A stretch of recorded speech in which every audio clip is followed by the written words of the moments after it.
I can take the dick off the table based upon my standard. You aren't gonna get hold of this dick if you ain't being the woman I need you to be. You need to realize that you need to cook, clean. You gotta understand that you're not the only woman. And if you can accept that, that's fine. That's just the beginning, because you gotta work hard for me, because I work hard for me. So that means if you get with me, it's not gonna be easy street, because I need to be satisfied, because it ain't no happy wife, happy life bullshit.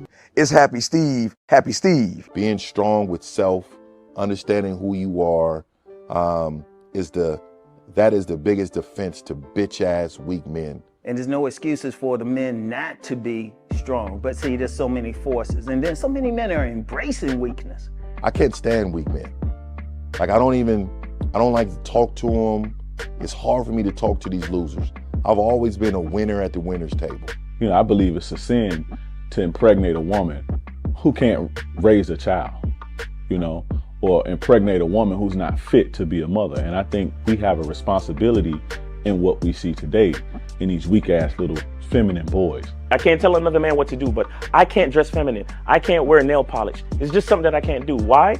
Because if I'm walking down the street and somebody's having trouble with a flat tire, I want them to feel that they can come to me and ask me, hey man, could you help me out with this? Because those are the type of things that a man will help out with.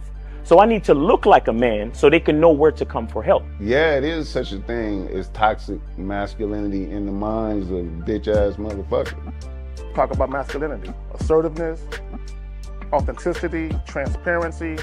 How can a guy who's straight up and honest with what he does be toxic? If the media can train you to think something bad about it, you hear the word and you want to instantly have a certain reaction. You stop thinking, you start feeling. And when people learn to think and feel and not think through their feelings, that's when they can evaluate a person holistically.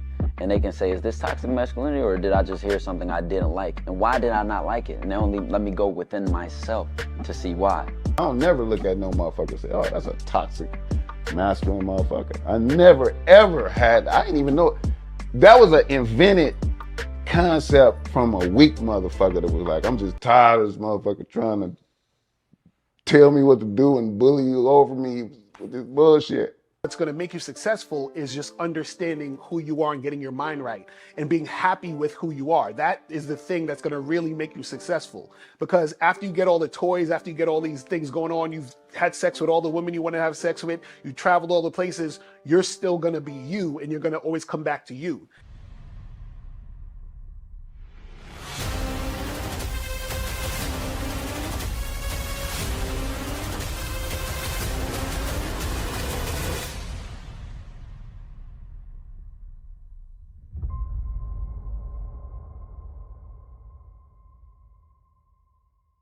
Why do I do this? Why are we even doing this documentary? I want guys to be in the best position possible. There's no way that I'm raising my voice or calling you a bitch ass nigga because I'm trying to hurt your feelings. I'm calling you a bitch ass nigga because you're doing bitch ass nigga shit. And if you continue doing bitch ass nigga shit, you're going to end up in bitch ass nigga situations. You get what I'm saying? So when I call you a bitch ass nigga, trust me, it's because I love you. Game Kings 2, The Definition of Man, is out right now. Click the link below or go straight to masculineidentity.com to get your copy today. Still ain't getting women? Really? Come on, son. You need to go to badboymembership.com and step up your game. What's up, y'all? It's your boy, Mr. Locario, the bad boy of the dating game, and I'm telling you that if you really want to attract beautiful women, you need to go to badboymembership.com. This is where you get 45 through 90-minute step-by-step dating advice tutorials every month. Just sign up, follow the advice, and you'll get the woman you want. Go to badboymembership.com. That's badboymembership.com. It's your boy, Mr. Locario, the bad boy of the dating game, and I want to tell you about my documentary, Game Kings, The Definition of Game, starring myself, the Boss Mac Top Soil, Rosebud, Ron Wills, Miles Cunningham, and much more. In this documentary, you're going to learn about confidence, manhood, attracting women, and the definition of the game. To get this documentary, go to MrLocario.com.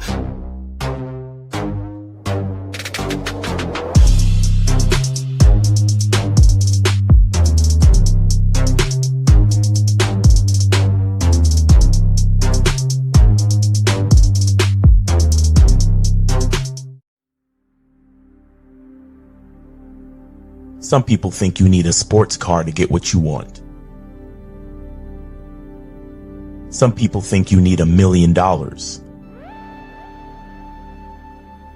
Some people think you need looks,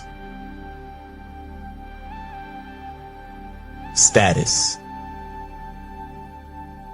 The only thing you need is what they can't get unless they come straight to you.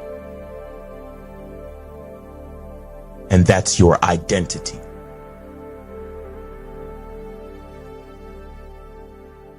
Join the Masculine Identity membership today.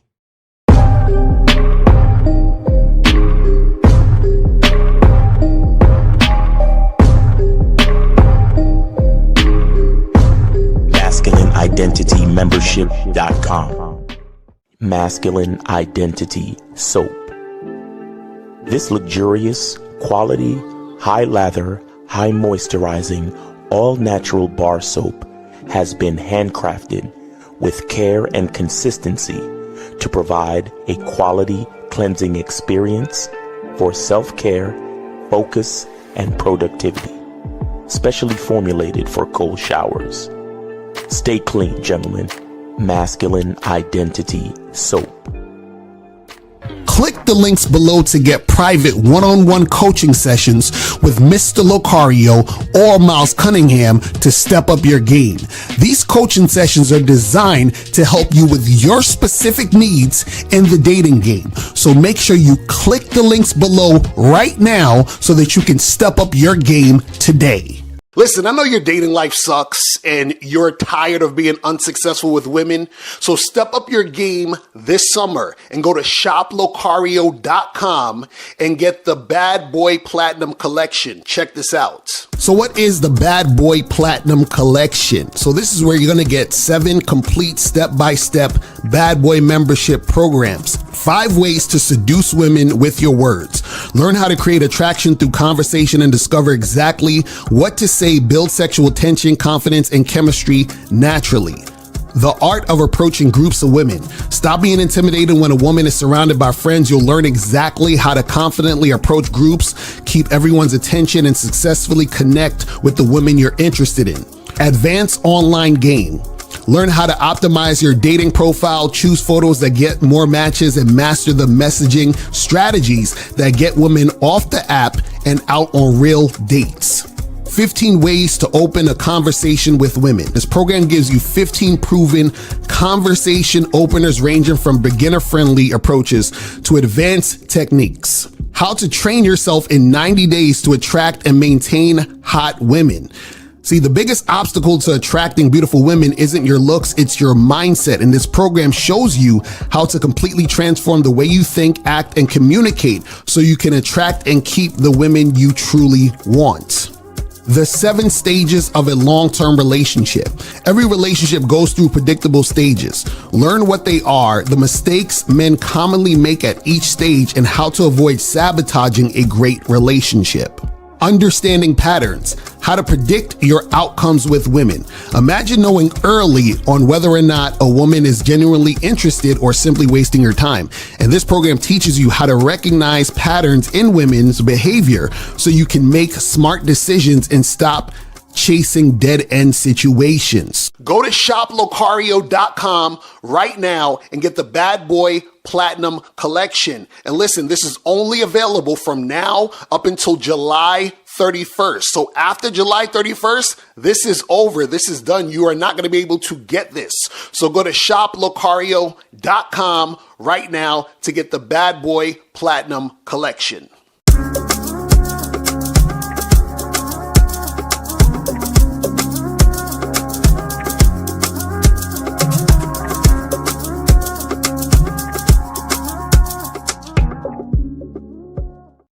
Yo, that beat is fire. I'm sorry. That beat is fire. I might have to use that beat for something else. That shit is fire. Woo! That shit's sexy. That made me feel like I'm on a beach with a daiquiri. Yes, sir.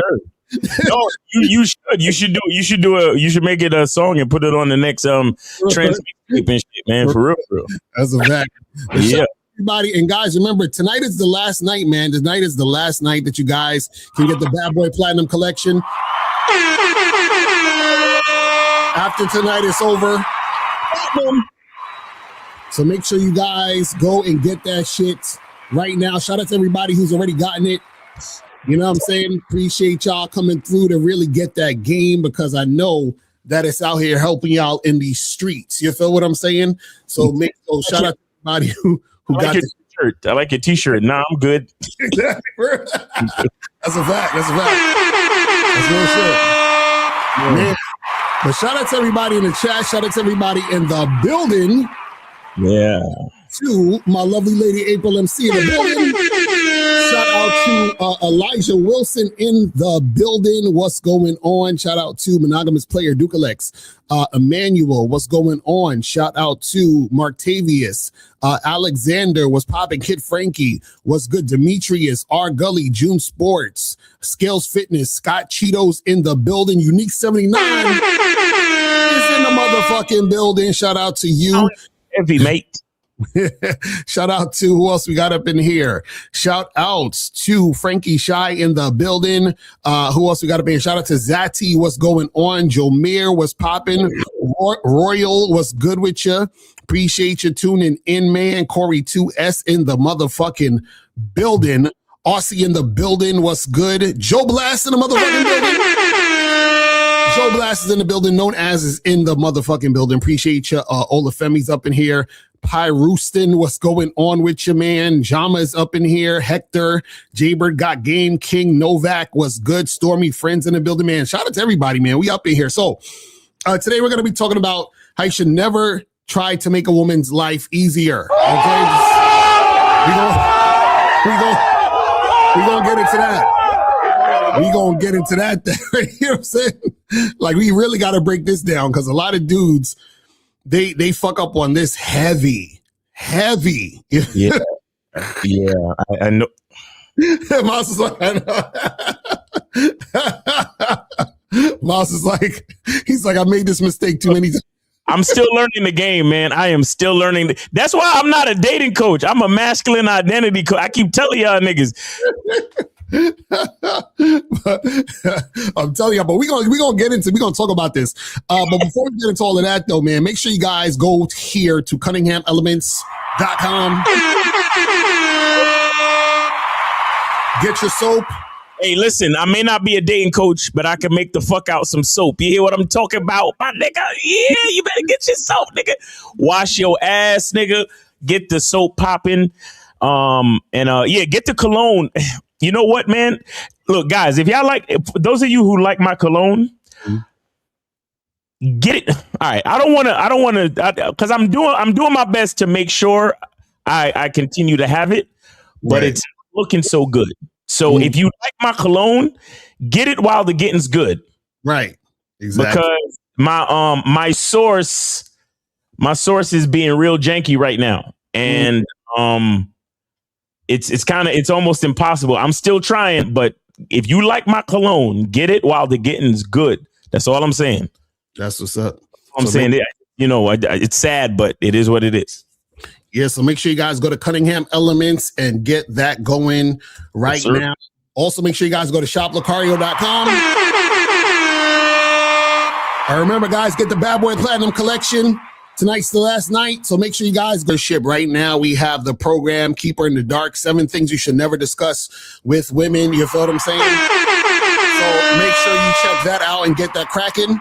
And remember, guys, get on the membership now, because the membership is going to go up when we start doing the Zoom calls. So if you want to make sure you get on the Zoom calls for the price it is now, join now, and you will be grouped in with the people who are at the price it is now. If you go later, once we switch it over, and we don't know exactly what day we're switching it over, but it's going to be sometime in August. So it's just going to happen randomly. So I'm telling you guys, make sure that you get on now.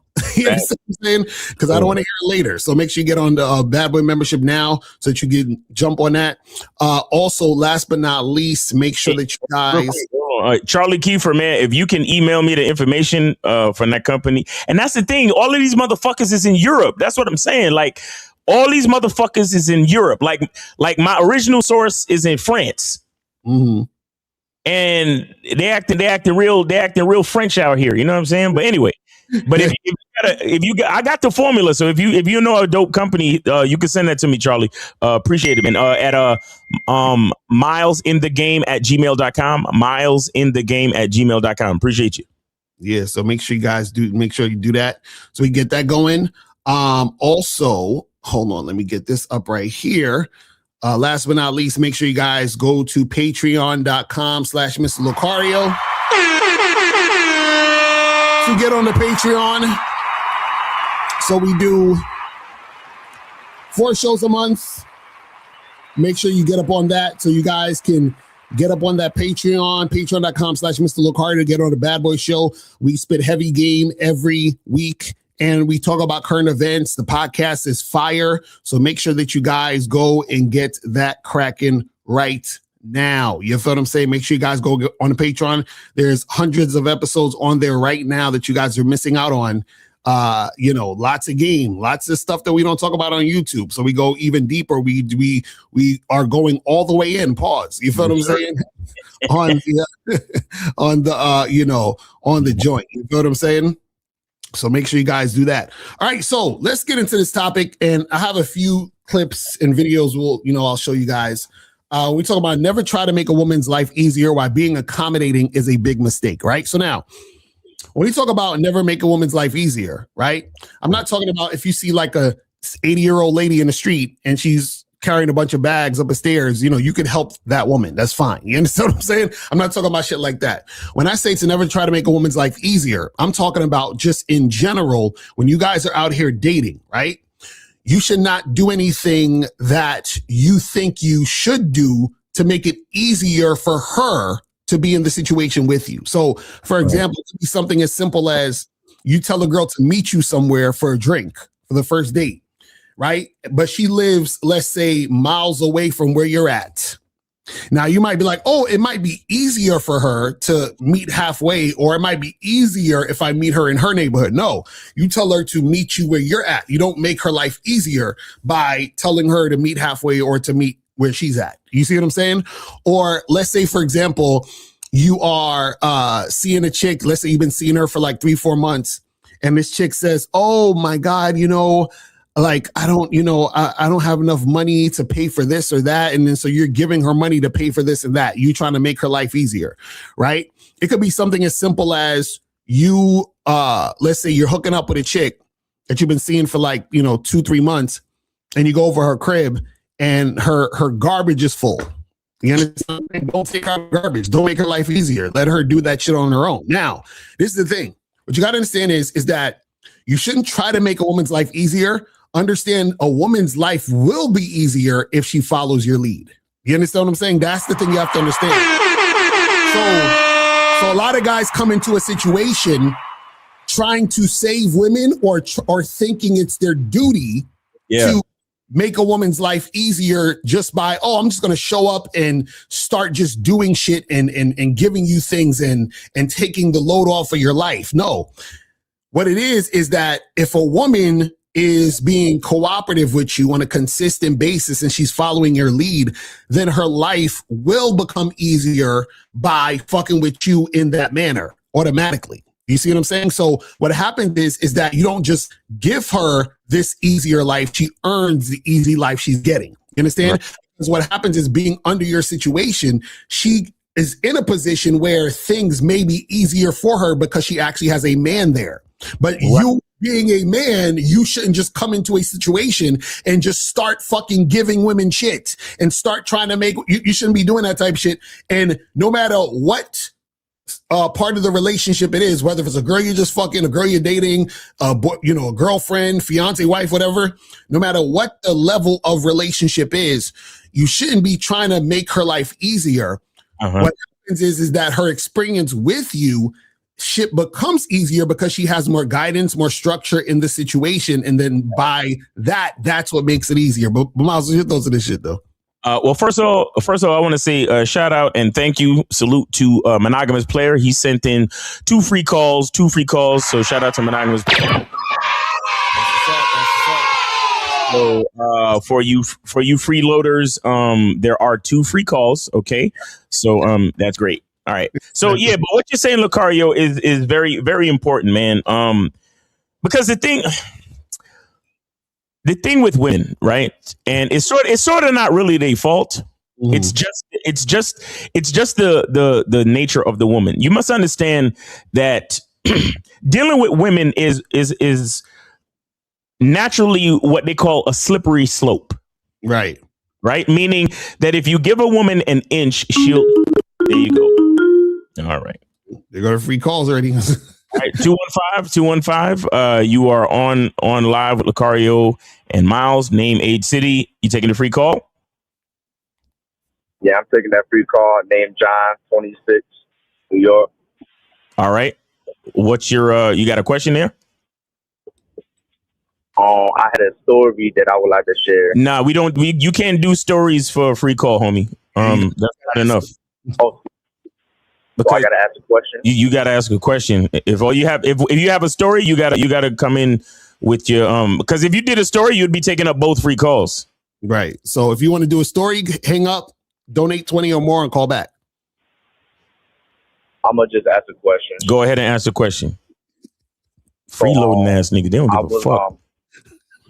Yo, hold on. Let me ask you a question, homie. Is life giving you exactly what you want? Yeah, what? Yeah? Yeah. So why you calling us and asking questions if life is giving you what you want? I mean, I just have one issue. You have one issue. All right, let's hear what the issue is. Fuck it. I was gonna try to teach you a lesson, but fuck it. Let's hear the issue. So I work at a retail store, and this girl, she came in, and like automatically I saw the look in her eyes, like. So, you're telling us. All right, you know what? Fuck this nigga. Nope. Sorry. That don't count. We still got 2 free calls. 2 free calls. We just asked him to ask a question, and now he talking about a story about some girl. She came into my store. She had that look in her eyes. This is the same dude who said I think he was at the coffee shop. He was like, "How do I get at the coffee shop, girl?" Yo, read between the lines for all you freeloading ass niggas who don't follow instructions. Read between the lines. All right. So what I was saying is that the thing with dealing with women is it very well could be a slippery slope because it's just the nature of the woman and their emotionality. That's the difference between logic and emotion in a lot of ways. Because if you break it all down, right? Like if I say as a man, if I say I need something, if I holler at Locario, I'll be like, yo, Locario, I need A, B, and C. Locario's gonna look at it logically and be like, okay, well, I have A and B. And that's what I can give you. And then I'll be like, all right, Locario, thanks. And then he'll give me A and B. Then I could call up Steve and be like, yo, Steve, I need C. And Steve would be like, all right, bro, I got you. And he give me C. And then I'll take A, B, and C and I'll do what I need to do because logically that's what I need and that's it. A woman, on the other hand, she'll tell you I need A, B, and C.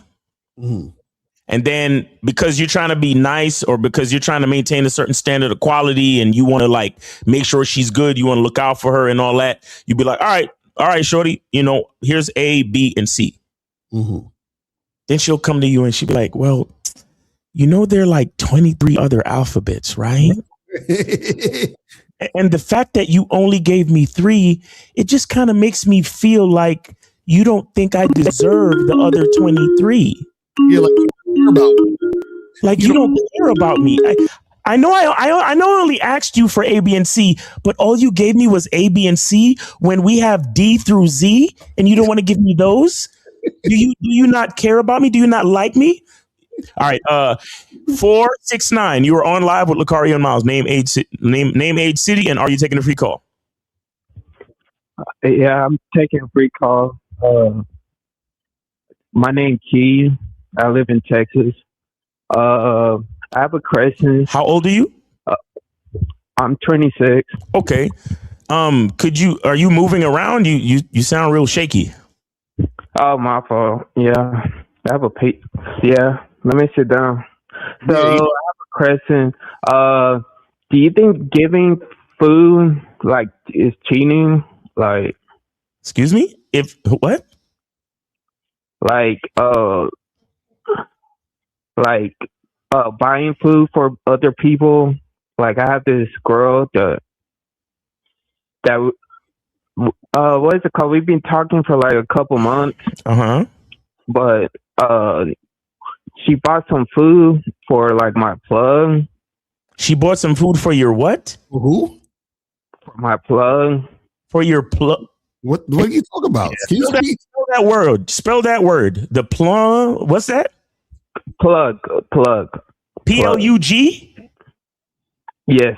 Okay, she bought some food for your plug. Yeah, do you think that's considering cheating or? Okay, so you think she's cheating on you with your plug because she bought him some food? Yeah. Is she your girl though? Right, that's what I'm asking. Is this your girlfriend? Huh? It's long. We kind of. No. Call it. Listen, it's a yes or no question. Is she your girl or not? Kind of, yes. No. There's no kind of. Is she your girlfriend or not your girlfriend? Is she your girlfriend? Yes or no. That's all you can say. Yes or no. You can't say kinda. You can't say maybe. You have to say yes or no, or I will hang up and give the free calls to somebody else because I'm pissed off today. Y'all niggas is fucking with me. So okay, you're done. You're done. Nah, you're done. You see how you niggas don't follow instructions? You're done. You're done. I'm sorry. I told him all you can say is yes or no. I told him. Didn't I tell him? Okay. So back to what I was saying. Okay. So you give the girl, she asked you for A, B, and C. You give her A, B, and C. But because of her emotions, she starts to feel like you don't care about her because you didn't offer her the 23 other letters of the fucking alphabet. Mm-hmm. Do you understand? And then if your game is not tight, you might say to yourself, well, she's got a point. There are 23 other letters of the alphabet. Maybe I could throw her D and E and maybe a little bit of F. Right. You understand? And then because of her emotions, she'll still be like, yeah, but I really had my heart set on J and K. Like, do you not care about me enough to give me J and K? And then you're looking at her like, all right, here, take J and K. Mm-hmm. And before you realize it, you're sliding down the slippery slope. Mm-hmm. Logically, all she really needed was A, B, and C. Logically, but she don't think logically. Mm-hmm. You already fucked around and gave her E, F, and J and K. Right. And she's over there feeling away because of all the other fucking letters in the alphabet that you... Fuck the letters that you gave her. Mm-hmm. Please, I want you to understand, you give a woman something, fuck what you gave her. Mm-hmm. What you told me, Locario, that it was who gave you that metaphor? Shout out to what's his name, Dr. Ryan Taraban. He said, think about women like your stomach. Yes. He was like, he's like, your stomach isn't saying, oh, I'm satisfied because you gave me food last week. Your stomach gets food every fucking day. Every day. Your stomach don't ever say thanks for the meal that you gave me yesterday. Your stomach is like, I'm hungry now, and I don't yesterday. I don't remember yesterday. All I know is I'm hungry. Yeah, I don't care about yesterday. Yesterday don't care about yesterday, right? So that's a woman. So this is why your game has to be tight as fuck. Mm-hmm. Because there you go, caring about her feelings, and you're also this is a mistake that I've made. You want to maintain a certain quality and a certain level of enjoyment. Mm-hmm. So you think doing these things to maintain that level of enjoyment. Can you say to yourself, well, she's not a bad girl. She's not disrespectful, mm-hmm. right? Cool, mm-hmm. right? She shows up when I ask her to show up. So what? I mean, what's a couple letters of the alphabet? Even though all she did ask for was A, B, and C, and I already gave her that. But what's a couple more letters of the alphabet? But what you don't realize is you've already started slipping down the fucking slope. Right. And every letter that you give her, she's gonna forget. And let me tell you what's gonna happen once you get to Z. Once you give her all 26 letters of the alphabet, she's gonna be like the stomach, and she's gonna forget it. Right. Exactly. Then she's gonna start asking for numbers and shit. She's gonna start asking numbers, and what we know about numbers are infinite. Right. Exactly. You understand? And so it's a very slippery slope. And see, here's the thing, like, I'll just talk about myself, man, because for me, sometimes you want to keep the game tight. Like, I want to keep the game tight and I want to just focus on what I need. Mm-hmm. But then something in my mind tricks me to tell myself that I need for her to be good too. Right. Not realizing that if I'm good, she's good. Mm-hmm.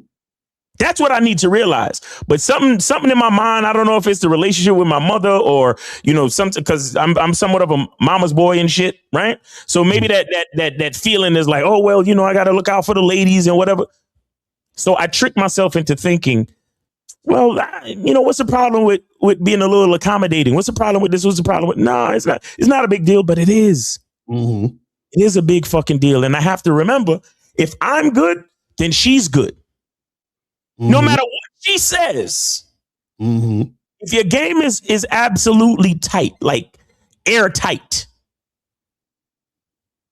all you have to remember is that if you're good, she's good. Because like Locario said, as long as you are leading and doing what you're supposed to do, she will be taken care of by default. Mm-hmm. Exactly. There's no need to go out of your way to accommodate a female. There is absolutely no need to go out of your way to accommodate a female, especially a female that's close to you. Mm-hmm. Do you understand? And one thing I'll add, one other thing I'll add to it is that a lot of guys are deathly afraid of quote unquote disappointing a chick. Mm-hmm. You understand? Because there's a part of you that's afraid to lose her. There's a part of you that's afraid to, make her mad because you don't want to deal with the bullshit. You don't want to have no arguments. You don't want to, you understand? You don't want to quote unquote upset her and all that other bullshit. Mm-hmm. You know what I'm saying? And so this is why we talk about, well, for me anyway, with the masculine identity membership, we talk about alignment. Mm-hmm. You understand? You have to get with a woman that is aligned with your masculine identity. So like I said, if you're dealing with a woman that is aligned, you do something for yourself and it benefits her automatically and she recognizes it. Mm-hmm. And and if she truly recognizes it, she's not going to ask you for much. Right. Matter of fact, she's going to be asking you, hey, what can I do to make things better for you? Because if she truly understands what's going on, she understands that whenever things are better for you, things are automatically better for her. So if she's smart and she's really aligned, she'll just continue to ask. If she's going to ask you anything, she's going to ask you, what can I do to make it better for you? Exactly. That's a fact. That's a fact. And you know what the crazy part is that the reason why a lot of guys have this idea of being accommodating to women and trying to make a woman's life easier, it's their perspective on who they think women are and what they've been conditioned to think. But let's take the call. Please, let's have a coherent caller, please. All right. So 914, you're on live with Locario and Miles. Name, age, city. Are you taking the free call? Yeah, I'm taking the free call. Alex, hey. Hold on. Wait, caller, you got to get off your speakerphone and talk directly into the phone. Can you hear me? All right, we can hear you now. Manhattan. You say Alex? All right. Yeah, from Manhattan. Okay, how old are you? I am 36. 36. Bro, are you is this the best you can do as far as the audio with your phone, bro? Yeah, because are you on like headsets or something? Like do you have the phone directly to your ear? Earbuds on.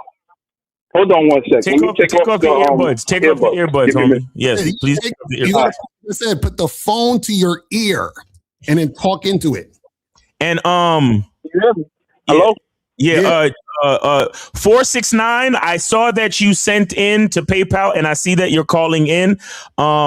Please, you call back as soon as this call is over, and I got you. But 469, I see you. All right. But we on a call right now. So 914. You said this is John from Manhattan. No, Alex. Alex, sorry, Alex from Manhattan. Right. How old are you again? Question. How old are you again? Oh, 36. 36. All right, go ahead, brother. Yeah, quick question. Say if you messed up based on your standards. Like, for example, if you're a time person and things pop up or whatever, you run late, whatever, and you schedule something with the girl like another day or whatever, and it seemed like she's doing it out of spite to be late the next time you go on a date, should you just charge her? Well, yeah, because you fucked up. No. I'm saying I messed up, right? Yeah. And we schedule another one. Like he's trying to be late purposely. Yeah. Caller. What is happening is called leading by example. Right. Okay. And you've already. I don't want to be a hypocrite. You know what I mean? Because he's running late. You know. Okay. Yeah. So the thing is, you've led by example, and you've already corrupted her. So you have to charge her to the game because you fucked up. Got you, brother. Thank you. Have a good one. I appreciate you, man. All right, there you go. Beautiful. Lovely call. My man got it straight to the point. Get it. All right. So call back. Oh, is it 46 something? So you can call back. 469. Go ahead and call back. 469. Go ahead and call back. 469. Go ahead and call back. Guys, I'm sorry, but for this shit to work correctly, I only try to take one call at a time, because whenever you try to put the other call on hold, then we can't hear them and all this other bullshit. So 469, go ahead and call back. 469. Go. All right, here he is. All right, here we go. All right. 469, can you hear me? Yeah, this is Jamar. I donated 10 to Mr. Locario. Yep, we see we got you perfectly. So what's going on? Jamar, how old are you? I'm Jamar. I'm from Dallas, and I'm in my 30s. You in your 30s? Yes. All right, cool. Yeah, so I just had a question about the Bad Boy Zooms that's going to be happening next month, Mr. Locario. What's going to be discussed in those Zoom calls, like as far as moving forward? Yeah, so it's going to be a topic just like how we do that I put on every month for the Bad Boy membership. So it's going to be a Bad Boy membership topic, and then we're going to have a discussion afterwards where you guys get to, talk about what you're going through. It's basically like group coaching session. So it's going to be 2 hours, and it's going to be the topic and then a group coaching session. So that's how it's going to work. Okay. So you'll be able to do Q&A. Right. Go ahead. I didn't hear you. You'll be able to do Q&A. Right. Okay. And you said it's going to be an hour? No, it's going to be 2 hours. Oh, 2 hours? Oh, damn. Okay. All right. Yeah, that's all I wanted to know. I'm for the hop on that and move forward from there. Yeah, get on the membership now so you could get the current price. Right. Okay. All right. Appreciate it. I appreciate you, brother. Thanks for calling. Yes, sir. All right. We still got one more free call left. So go ahead and call in, guys. One more free call left. I saw 919 calling in just now. Go ahead and call back. Yeah, so call back. Yeah. Get that shit cracking. And guys, call up. Call the number 844-672-7300. 844-672-7300 is the number. So yes, I wanted to talk about this, like right before we got the call, where I was saying that a lot of guys have a perception of women based on how they've been conditioned life to see women. And then that's what compels them to try to make women's lives easier as soon as they get at them. Like, I don't know if you saw the movie 72 Hours with Kevin Hart. Did you see that shit yet? It's on Netflix. Yeah, so it's this new movie with him. Is that the one where he tried to do another Hangover or something? Yeah, like he's hanging out with the Gen Z kids and all the young dudes or whatever, and they go partying and shit. So it's a pretty funny movie. But there's a scene in the movie. I'm gonna spoil it, but it doesn't really take away from the movie. But anyway, there's a scene in the movie where him and the four guys that he chilling with, they at the club and shit, trying to holler at bitches, and then the chicks is like hollering back at them and flirting with them and shit. So the girls is like, "Hey, guys should come with us and come with us to the next stuff, right?" And so. And so hold on real quick. Let me say this real quick. So hold on, caller. Yeah. So they roll with these chicks, right? They roll with these chicks, and then the chicks end up drugging them. So then they drug them and robbed them, and then they fucking laid them out on the beach and let them sleep there for the night. So these niggas wake up, right? So one of the guys in the group, he's like kind of like one of like the slow one or the comic relief. So the nigga said the most important line I think in the whole fucking movie. Because they was like, "Yo, the chicks robbed us. What the fuck?" So then the kid said, wait a second. So girls could be bad? And you see, so the fact that he said that is exactly how niggas think. He was like dumbfounded that a chick could actually do that shit. And I was like, yo. And that's all you need to know about bitches right there. Yo. Like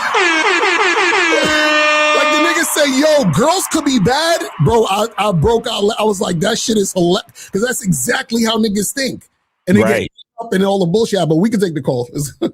They always hang up. I guess they don't have any patience. Right. Well, call back caller. I tell them to hold on, and they say okay, and then they just hang up. I don't know. Like, they think we can't hear them. But 277, go ahead and call back if you can hear me. Go ahead and call back. But yeah, I was like, bruh. The nigga said, wait, girls could be bad. Yes, they can. Yes, they can. And let me tell you what's the worst. After a girl been good to you for a while, and then right, exactly. You be like, what? Bro, listen, I actually talk about that in my fucking program, which you guys can get on the Bad Boy Platinum Collection, because I have a program, this one right here, called The 7 Stages of a Long-Term Relationship. And one of the stages is called the stranger stage. You understand? And I'm going to just tell y'all right now, I'm going to just give it the stranger stage, and I'll explain this more. The stranger stage is when you're with your girl and she starts acting different. Like you're like she's a stranger. Like, who the fuck is this chick? Like, why is she acting this way? Wait a minute. Who are you? That's what happens when you're like, wait a second. Like, what? Like, and you start. It's devastating. It is. Whew. You start questioning shit like, yo, for real? You gonna do me like that? Word? Okay.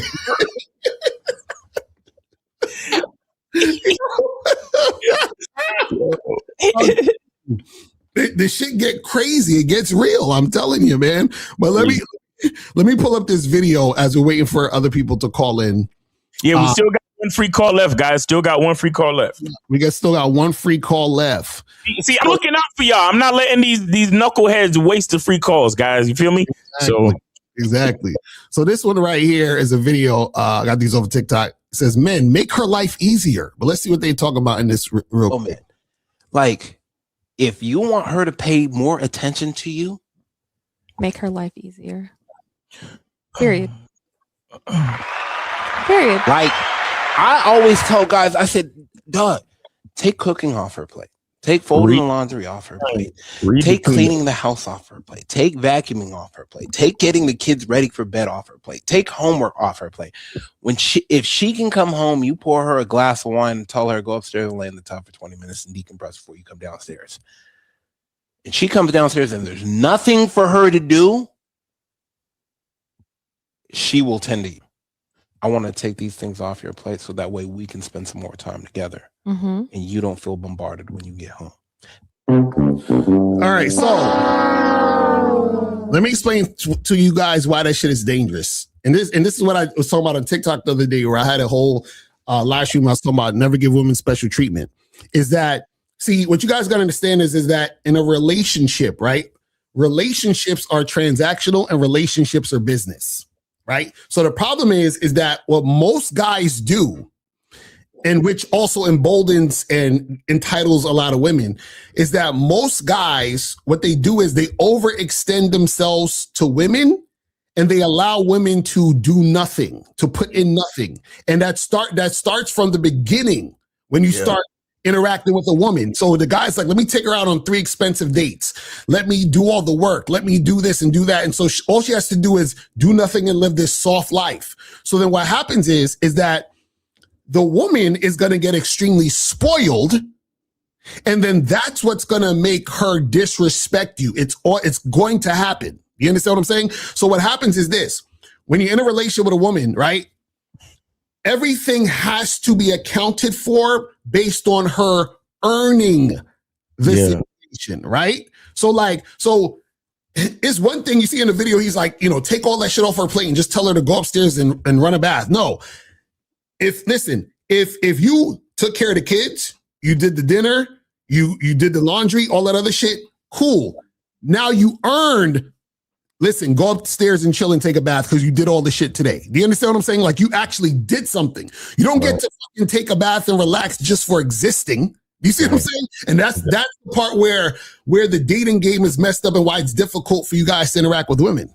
And see, there's another component to this, right? And I've learned this from other cats in the game. I've learned it from even you, Locario, but I remember learning this lesson from reading books from Tariq Nasheed. I remember learning this from having conversations with Eddie Fuse, guys like that. You know what I'm saying? Like, sorry guys, they keep interrupting the game. I don't know what to tell you, man. 916 916. Remember that thought. We're gonna get back to it. Remember that thought. 916. You are on live with Locario and Miles. Name, age, city. How can we help you?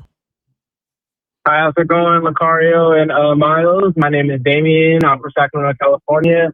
I sent the $20 to your Cash App, Miles. If you want to check real quick. I saw it. Yep. Go ahead, you a story. You have a story. You have a story, right? Yes, I had a story. It was mostly kind of like a complex question, so I was just like, let me just send the 20.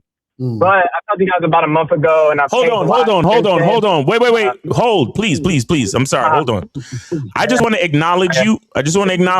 And I just want to thank you and say salute and respect, because you took the time to think about it, and you said, well, it's a complex question that may include a story. So let me just go ahead and make the full investment so we ain't got no issues. Mm-hmm. I just want to acknowledge you and salute you. You understand? Go ahead, brother. Of course. So basically my question was, I have a younger sister and I have a mom that I live with. I also live with my younger brother, but he's not really in the situation, I would say. My mom is grown up, but she's been single for a while now. She hasn't had the best relationships with men. And so I feel like a lot of her ideologies and a lot of her tendencies towards men can be a little negative. And I feel like she's passed that down to my sister, even now, who's about 16 now. So she's kind of like getting into her, kind of just stepping into it now. So I would say, well, my question is really, how do you maintain a masculine identity, with what's going on with my mom and my little sister, when they kind of just see me as kind of like, even kind of just like a resource sometimes, not even like, as a man that has any value at all towards them. Wait, as a man that has any value? Yeah, like I feel like they don't see men as like any value towards them. So how do you maintain a masculine identity inside a household with women that don't see any value in men? Honestly, how old are you again? I'm 25. Do you have us going through your car speaker? Because I'm hearing a background joint in that. Like, are you? I'm take off right now. I had the AC on. I'll just turn that off. Can you get off the AirPods and speak directly in the phone, or are you at work? Is somebody watching you? Yeah, I can. Okay, please do that. Thank you so much. All right, now listen. Number one, in a situation like this, what we're talking about as far as like making a woman's life easier is a tough sell, because these are your family. These are women in your family. So you're gonna end up making it, because, and it's gonna sound kind of crass, but you're not fucking these women. And so when you do something in the house, all you're doing is making their life easier, because they can't do for you what the woman that you're seeing would do for you. You understand that? Right. Okay. Right. Exactly. Right. So the next thing I would say is you need to focus on moving out. Because the only time a woman, in situations like that, the only time a woman appreciates a man's presence is when she is faced with his absence. Mm-hmm. I hear you. You understand? So let me explain something to you. There's nothing that you're going to be able to say. You're not going to be able to mansplain yourself out of this one. Right. Exactly. You're not going to win any fucking argument between your mother and your sister. And it's just sad, right? It's made me just like, I can't even, I just stop now, because it's like, I can't even, I realize there's nothing I can say. They're committed to misunderstanding me. Wait. Hold on. So let's unpack that a little bit. Give me the last time y'all had a misunderstanding, and what was the topic or the conversation? I could tell you right now. So I got into an argument with my little sister a couple of days ago. About? And it was because so we have a dog, and so she wanted to get rid of our dog for a pigeon, basically, for a pigeon. She wants to get rid of our dog, our little Chihuahua Terrier, for a pigeon. And the reason because of that is because she was saying that he was a little aggressive. You know, saying he can be a little aggressive towards her. But I'm like, the only reason he's being aggressive towards you, like it's a Chihuahua, like the only reason he's being aggressive towards you is because you're being aggressive towards him. Like you'll grab him, you know what I'm saying? Right. You're being, dogs definitely reflect. Like, I'm like, dogs definitely reflect the personalities of their owners. That's a fact. So that's you what and the dog, you know, and the dog need to get the fuck out. So I know you've been working hard and saving your money. How close are you to moving out? You know, unless I like try to get a room, you know, on like Facebook Marketplace. It's not close. You know, I'm still getting my degree and everything in college and everything. So you're a student. So things are kind of tough. I'm a student now, yeah. Okay, so what kind of work you do part-time? What kind of part-time work you do? I'm a Amazon delivery driver and I do DoorDash. And you do DoorDash. Okay. All right. So I do empathize with the situation. There's not much you could do. Look, right. Here's your best course of action. Of course, you got to work on moving out, and please bring the Chihuahua with you, because I will. It's tough. It's gonna be tough for him. The only thing you could do at this point, bro, is you're going to have to. And I know it's gonna be tough, but you're gonna have to, number one, learn how to shut the fuck up. Mm-hmm. Right. Like you're gonna have to reduce all the talking. Like, good morning, mom. Good morning, sis. All right, I'm out. And number one, shut the fuck up. Number two, it sounds like you're already out the house for most of the time anyway. You a student, you're doing DoorDash, you're doing Amazon. Yeah. So that means you don't spend so much time in the house anyway, correct? I don't. Yeah, right, I'm good. I'm just trying to get my life together. Good. Beyond that, you're going to have to lead. You're going to have to show the leadership and give them an example of what a man looks like with your actions and your behaviors. So what do I mean by that? That means everything that has to do with you directly has to be neat, clean, and pristine and organized. Mm-hmm. So that means who does your laundry? I do everything. Good. I get my own food. Wait. You know what I'm saying? We good. Perfect. Do your own laundry. Do you have your own room? No, yeah, I sleep in a little loft area, like it's kind of like a separate living room. Do you share the space with anyone? No. Okay. You got to keep that shit clean, organized, spotless. Okay? Right. You got to be the shining example of everything. You got to be the shining example of perfection, my G. I'm sorry, but that's yeah, that's a fact. Real talk, listen to me. Real talk is good. This is good for you because this is going to give you practice for when you actually do move out. Mm-hmm. You understand? You're going to have to be the shining example of masculinity for your mother and your sister and your brother too. You said he's not there usually, or what is that? He's there, but he's kind of like an extension of them because he has a baby. You know what I'm saying? He already has a baby. Wait. How old is he? He's 18 with a 2-year-old. Yo, what?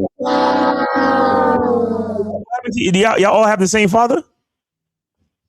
Yeah, we do. Our father, he left. He was living with us about a couple months ago. Then he left and was like, "Yeah, I can't deal with this shit anymore." I don't talk to him personally because you don't talk to him. Why? Why you don't talk to him? He doesn't talk to me. He just feels like I don't listen to him at all. You know, it sounds like wait, brother, ho. It sounds like the same shit that's infecting your younger brothers done infected you. You said it affected my little sister or my younger brother or what? This you said that your little brother don't listen, right? He listens to me. He listens to me, but I would say he listens to me. We don't we don't get super deep or anything about too much because it's like. But you say he'd be following. He'd be following his mother, correct? He'd be following his mother and his sister. He knows because he has a baby. He can't do anything really. Yeah, he has to. You know what I'm saying? No. He knows. No, you're not listening. You're not listening. Taking care of the kid is one thing, but a mindset is something else, bro. I see. You need to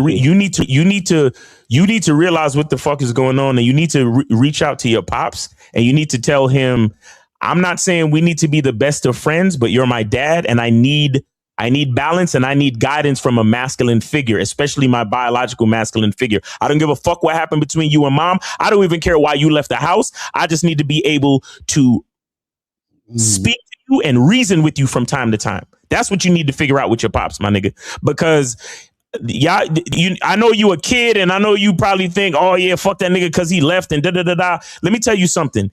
Him leaving could be the difference between a triple. I know, right? Exactly. Exactly. Him leaving could be the difference between a triple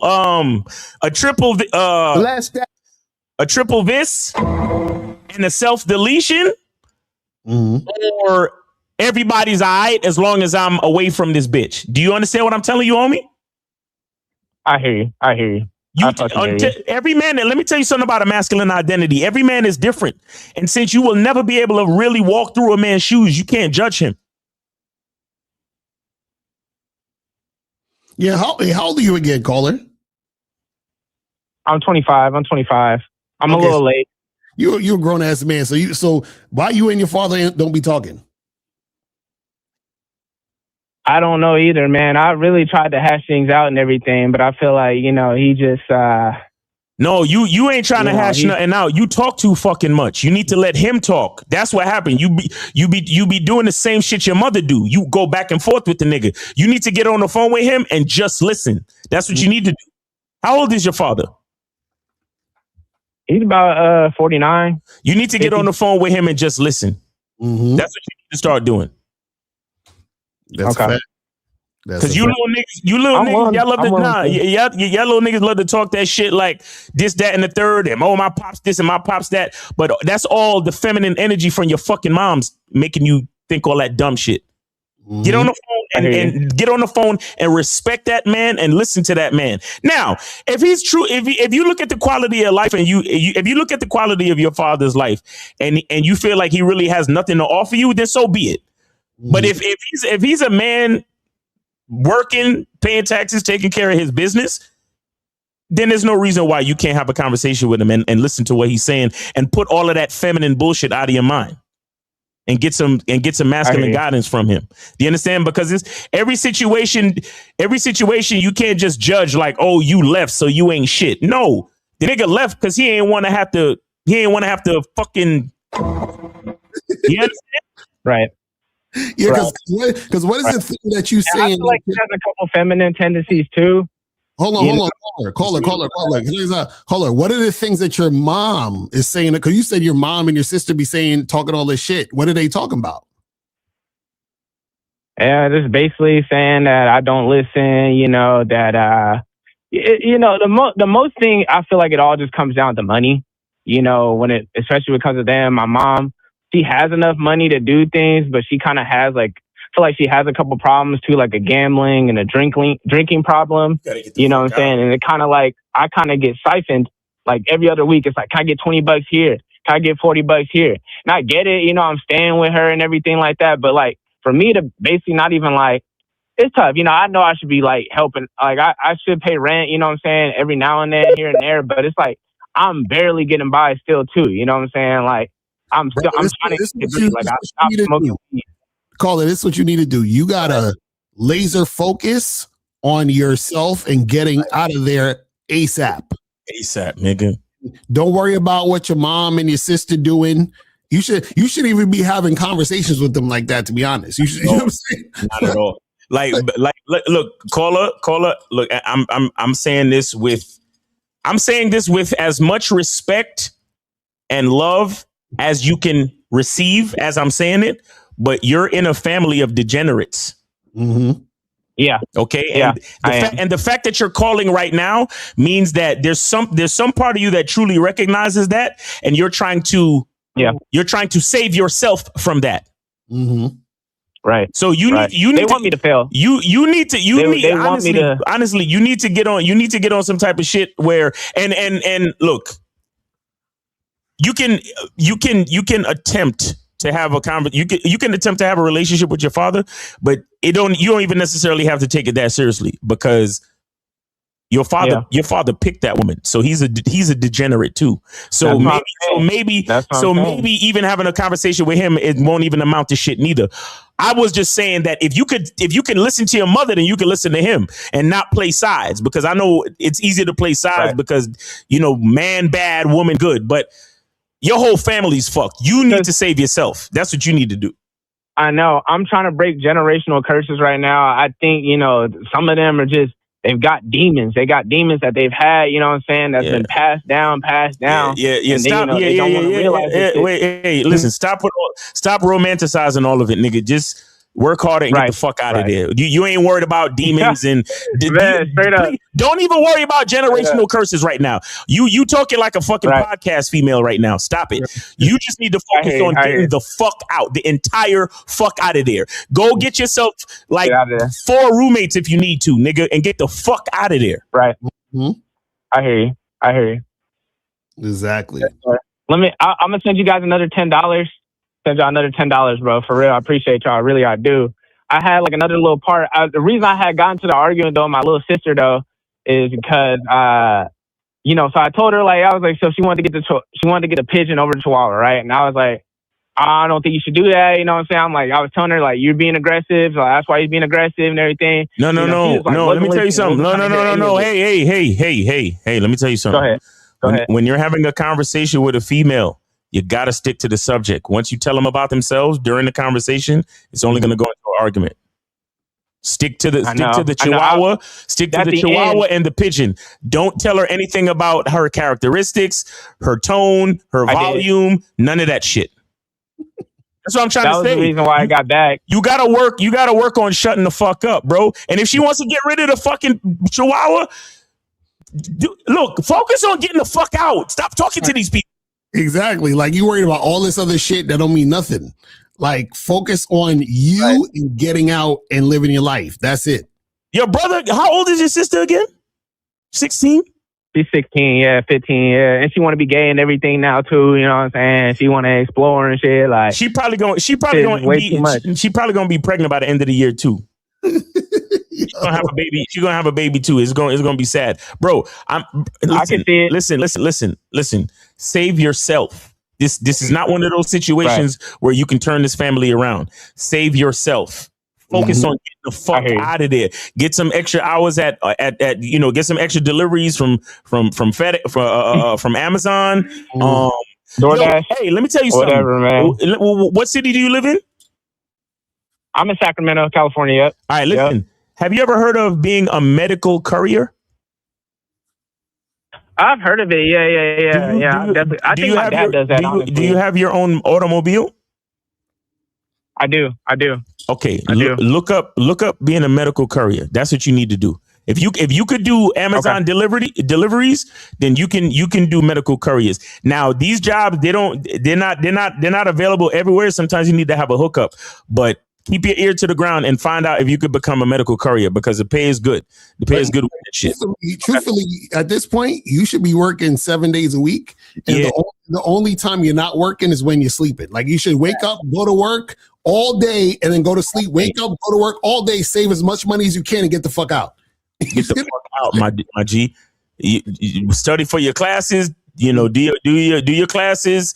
Do your Instagram, do your FedEx Flex or whatever the fuck you're doing. I mean, Amazon Flex or whatever you're doing. Shit, pick up more fares. Do Uber. Do Uber. You gotta work. You gotta focus on getting the fuck out of there, homie. You really do. Like, you called it. Your initial question was, how do you try to like fix the perception of your mother and your sister with men? You maintain the masculine identity by focusing on yourself. You can't fix them, and you help what they believe about men. necessarily. And the more you try to do that, is the more it's going to be a slippery slope. And like I said, it's even more tricky because they are your blood. So you're going to want to feel like, oh man, maybe I should help my mom do this. And I know she got a gambling addiction, but you know, let me just give it a 20 because she asked for it. Like, she's my mom and I love her. Nah, bruh, get the fuck out of there. Get out of there. Right. Get out of there. Like, as much as you love them, it's all good, but get the fuck out of there, because let me tell you something. See, when a person is a regular person, you're helping, right? But when a person is a degenerate, you're enabling.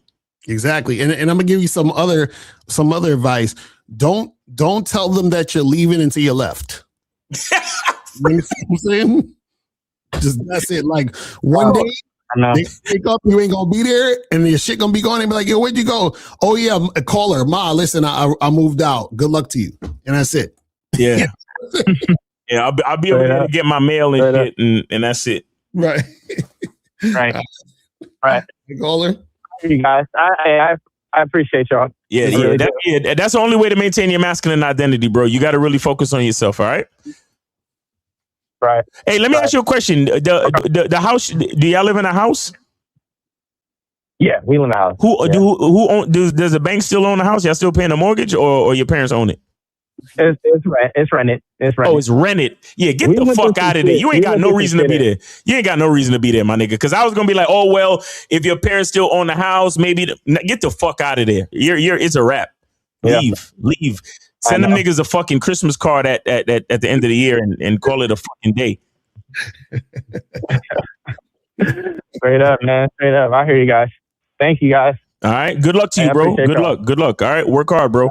I'll call another time, when we up on the up and up. I got y'all. All right, perfect, brother. Take it easy with you. Update. All right, man. Be safe. Take it easy. All right, bye. Man, God damn, man. Yeah. Bro, listen. It's when I hear shit like that, man, I'll be like, God.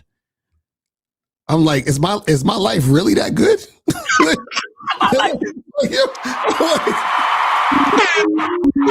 Yo, I be telling niggas about gratitude, my nigga. Like, it's woo. All right, we got 570. Is this Charlie Kiefer? Yes, sir. Charlie Kiefer, 26 PA. How you doing, guys? What's going on, Charlie, man? Good looking on the 20, man. Appreciate you. Yes, sir. What's going on? So I just want to say two things real quick. I'm at another 20 after this. First thing, trying to appease a woman is the devil. Yes. Okay, that's my first thing I'm going to say. Real talk.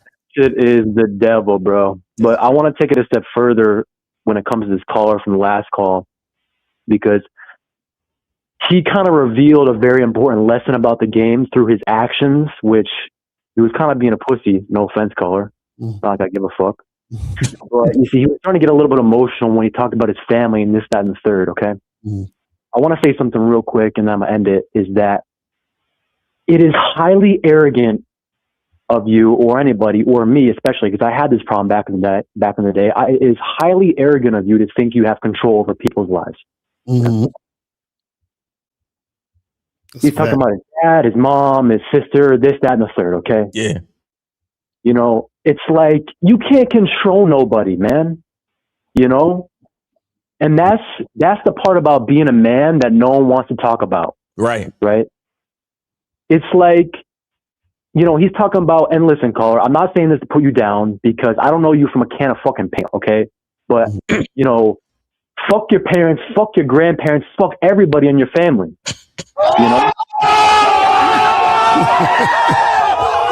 I agree, but go ahead. It's like you could die tomorrow. Yeah. Right? Yeah. And you can't hold back in this life, bro. You have your own identity. Shout out to Miles Cunningham. Facts. And it's like, anyway, let's keep it short like this. But the reason I thought about this is because I went to the movie last night. I watched The Odyssey. Right? It was not bad. It was whatever. But the story that was written, thousands of years ago is very good, right? And it details an important lesson about being a man and learning from your mistakes and all sort of stuff, right? When Odysseus goes on his journey to do his shit in Greece or whatever, coming back from Sparta, he ain't worried about his fucking mother. He ain't worried about the fucking queen. He ain't worried about fucking Athens or whatever. He's worried about his motherfucking self. And guys, that the pain you get from being yourself because you got to let go of so many things is a thing that we cannot subscribe to on this fucking YouTube channel. Nah, bro. Nah, real. Pause right there. Like, I need to soak that part in. You got to let go when you truly decide to be yourself. That's a fact. That's a fact. Great. I'm gonna just leave it at that because, like Miles said, that can go very deep. Pause.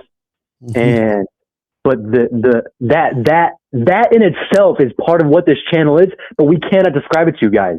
Right. Exactly. And you're 25 caller. Like, bro, if you were back in the day, you would have probably already fucking died. You would have been dead by fucking 17, bro. If that, because you would have been slaughtered by somebody's fucking camp across the fucking way. And you're talking about my fucking sister said some shit about this fucking dog. Are you fucking insane? So I don't care if you got to scrape mud off your fucking fingernails every fucking night because you got to live to work on your own and live in your own fucking cabin. I don't care if you got to live in a fucking hut. Does it suck? Fuck yes, it sucks. But that's what being a man on this earth is. Yeah. Anyway, I'm gonna just leave it at that, man. Fuck all y'all freeloaders, by the way, in the fucking chat. Fuck all y'all. Dang, I'm gonna set a 50 over right now, and thanks for taking my call, and hope you guys have a great day. Appreciate it, Charlie. Yes, sir. Appreciate you. He said, fuck all y'all cheap niggas. Fuck all y'all cheap motherfuckers. Shout out to Charlie. That's what's up. We appreciate you, fam. Yes, sir. Man, now that's some real shit, though, man. Bro, I'm just like, man. Oh, shit. Okay, 647-647, you're on live with Locario Miles. Name, age, city. How can we help you? 647? 647 going once. 647. Can you hear us? All right, all the other calls work, so I don't know what the problem is with this one. So 647, call back, Call back, bro. All right, so let me pull up this other video real quick. Hold on. Wait, I was gonna say that thing. Oh yeah. Go ahead. So what I was gonna say is, and like I was saying, shout out to Locario, shout out to cats like Eddie Fuse, Tariq Nasheed.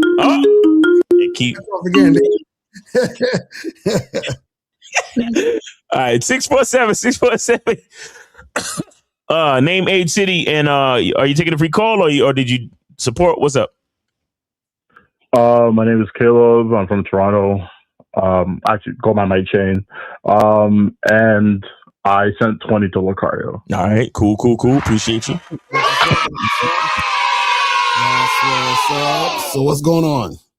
Oh, and shout out to Charlie Kiefer for the extra 50. Shout out to Charlie Kiefer.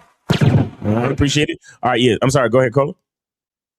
First, I want to ask Miles, did you check the Game Global debate that Locario had with Arash yesterday? I saw parts of it, yes. Can I say that Mr. Locario is a Jedi? Oh, yeah. Did you know that? Oh, yeah. No, Locario got all the patience. Locario has all the fucking patience. Trust me. Yes. I've seen so many debates. I've heard you guys talk like so much about certain things, and my mind is always blown. Yeah. But to see Locario almost say nothing the entire time. Nah, Locario's the stage. See, the reason why I didn't say anything, because see, you gotta understand, and shout out to Raj, but the thing is that see, certain things don't need to be said or shown. You understand what I'm saying? So the thing is, you got to understand when it comes to the game, right? Is that everything is a message and everything speaks. So meaning that if I say something or do something, it's not just what I said and what I did. It's the underlying meaning behind what I said and what I did. You understand what I'm saying? So for example, if I'm in a room, right, with my girl, and let's say another man, like, you know, I'm at a party and shit, and another man just stands near us. And let's say he's like a taller guy with muscles, and he's like, some dude that I would consider like, oh my God, this guy, he's mogging me, as the looks maxers would say, right? So now let's say I do something simple, like I grab my girls by the waist and pull her in just a little bit, right? That one action right there says a whole bunch of shit. Yeah. And the thing is that a lot of people don't realize it, is that it's not just what you're saying or what you're doing. It's what you're saying and what you're doing. It's the underlying messaging behind or underneath what you're saying and what you're doing. You see what I'm saying? This is why, for example, this is why Miles always says your language exposes you. Because when you say something, right, it's exposing all things that we can talk about or think about or see in the situation. You see what I'm saying? That's why it's very, like, you know, important to understand the game, because a lot of times people don't realize that they're exposing themselves. And if a person is very clever, they can use that against you. So if you're doing something to expose that, let's say you're insecure, a person who sees that you expose that you're insecure can use that against you and manipulate you. Do you see what I'm saying? That's why you got to be careful.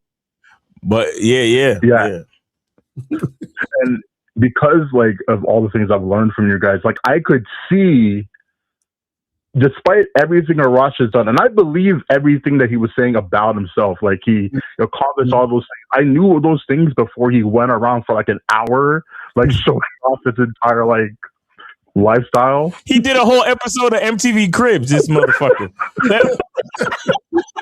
I understood that, but the moment he did that, it told me that he did not even trust his program enough to communicate that to us, that for us to get that about him. Right, that's right. With Locario, Miles, you guys, I haven't seen the intricacies and stuff of your lives, but just you guys fit so truthfully that I just intrinsically, like, understand that about you guys. Right. Right? And then you guys saying things that are even beyond what I understand. So, like, I know you guys know more. I know you guys live by the things you say because you guys just move a certain way that just, like, I don't have to question it. Right. And then the day comes, like, maybe there is something that comes up that makes you question it. But at that when that day, if it ever happens, then I have to decide how to navigate around that. Right. But you're not. But, like, Locario, like, you don't have to prove anything to me. And Miles doesn't have to prove anything to me. Like, I make decisions on my own. And then seeing a guy who does all this at the end of the day, where we're all just kind of just sitting here laughing, it's like, bro, like, if you're so comfortable about the things that you've done, why did you feel like you needed to show it? No one even asked you. Right.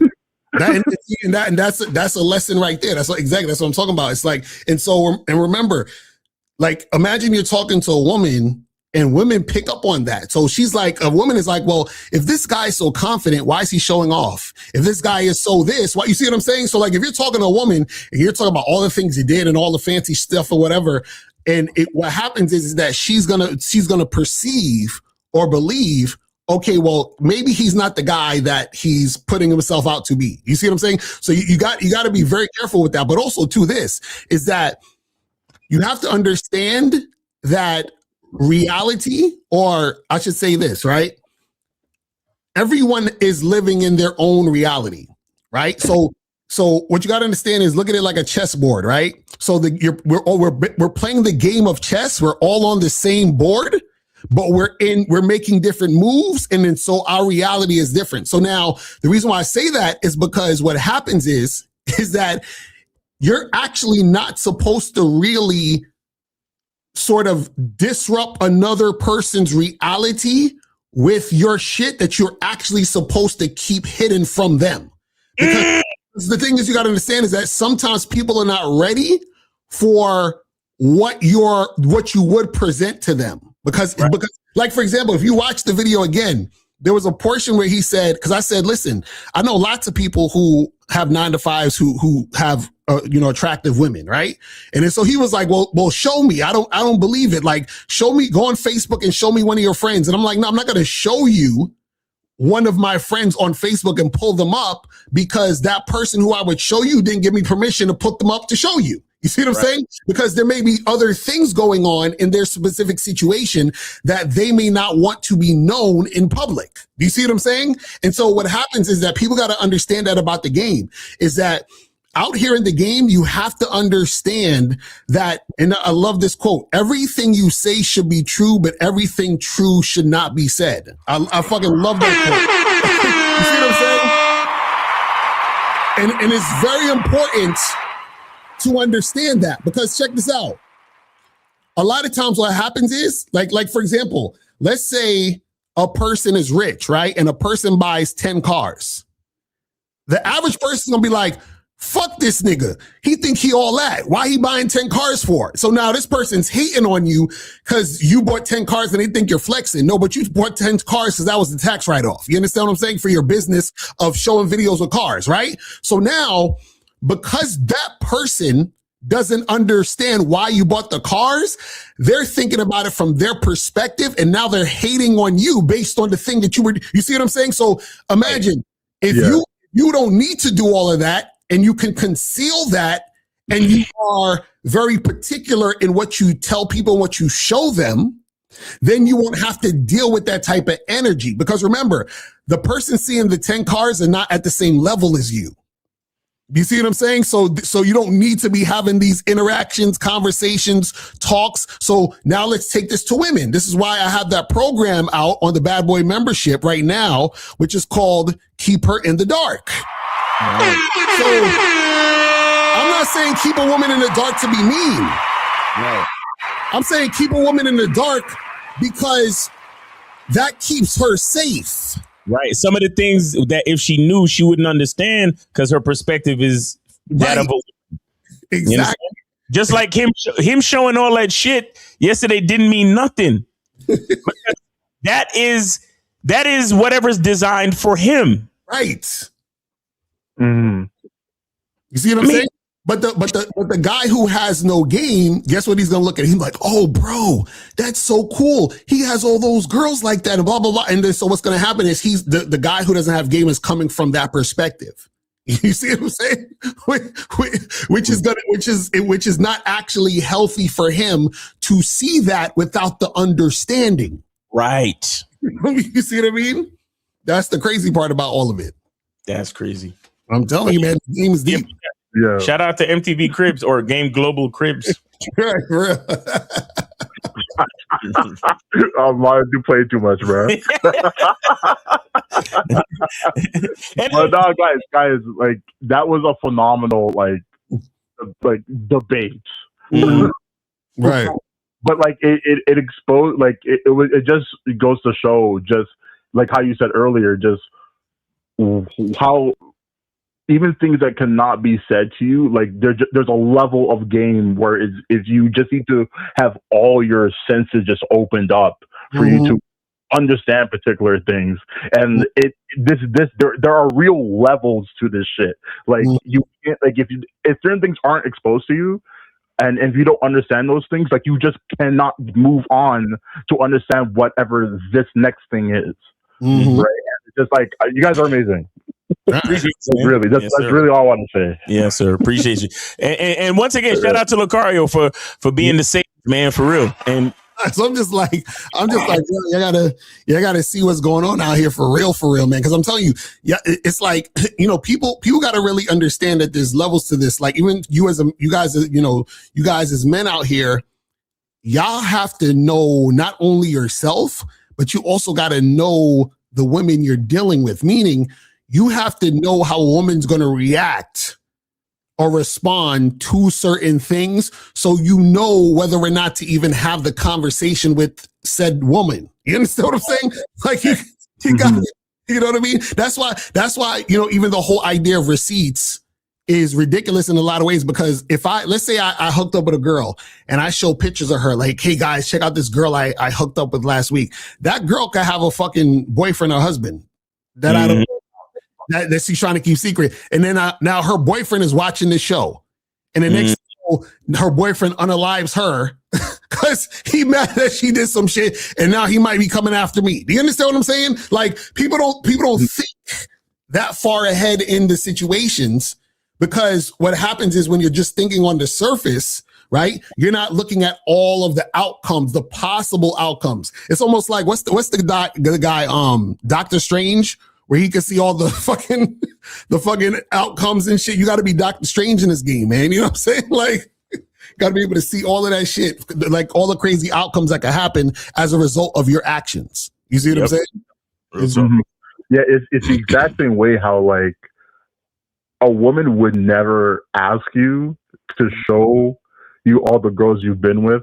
She just by the interaction you guys had with each other, she can tell you interact with women a lot and you get a lot of women in your life. Oh yeah, like, she would intrinsically know just by the way you're moving. Right. So like, there's no proof needed in that. Right. That's a fact, because that's what I always talk about. She recognizes in you a man. She's like, oh, I recognize this because the last man I dealt with had similar characteristics, had this similar level of confidence. So he's one of them. Oh, I recognize he's one of them. He's not like the other guys. He's one of them. That's how it works. That's why you don't got to be doing all of this extra shit. Just be yourself. And what's going to happen is that the woman who's with it's going to recognize it and want to be a part of the situation. It's really that simple. You see what I'm saying? It's really cool. All right. So yeah, I'll see you guys, man. Keep doing what you guys are doing, please. I appreciate you, man. Thanks for the support, man. All Check right. it out. All right. Later. Appreciate you, bro. All right, have a good weekend.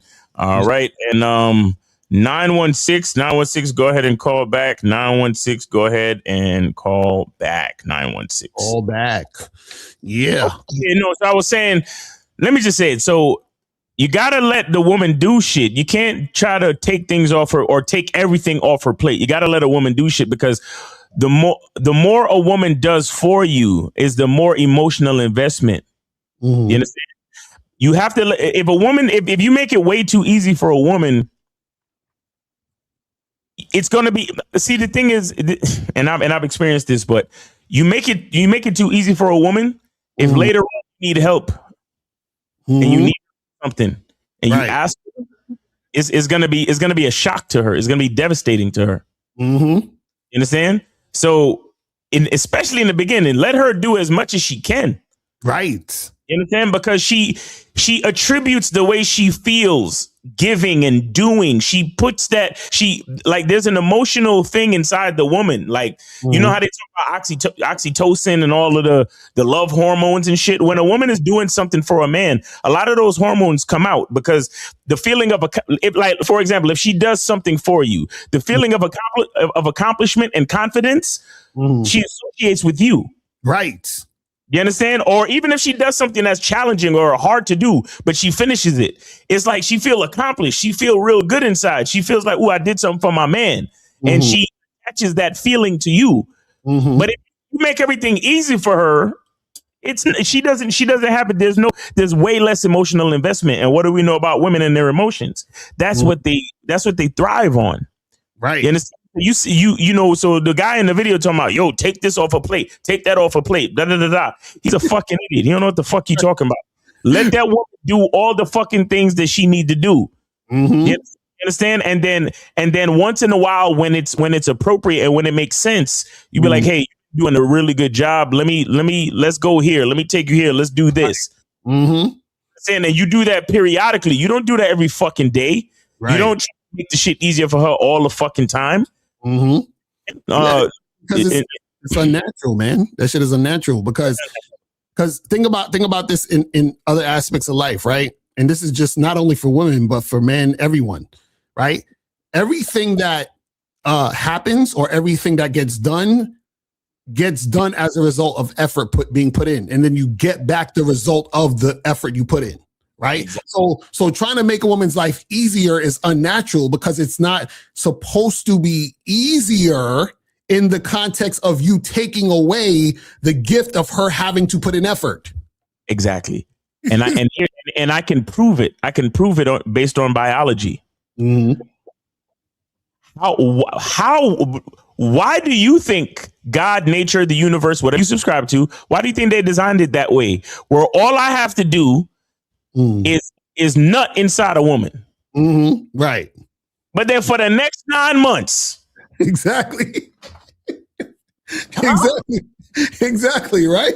Hey, yeah, go back to the fucking podcast, idiot. Yeah, take that off her fucking plate, nigga. Why don't you baby in your womb, bitch ass nigga? And I'm not trying to really call him a bitch ass nigga, but what I'm saying is if you trying to take all the stuff that a woman is supposed to do off her plate, what are you becoming? Right. No, we put the seed in her for the next 9 months. She got to go through hormone changes, swole feet, changes in her features, her breasts get engorged. She gains weight. She feels this way. She feels that way. And then on top of that, she might get deleted. Right. In childbirth. A woman, no. Don't ever try to make a woman's life easy. Don't. Cause I'm like, yo, what's easy about her carrying a fucking baby in her stomach for 9 months? You feel what I'm saying? Like, what are we talking about here? See, let me tell you something.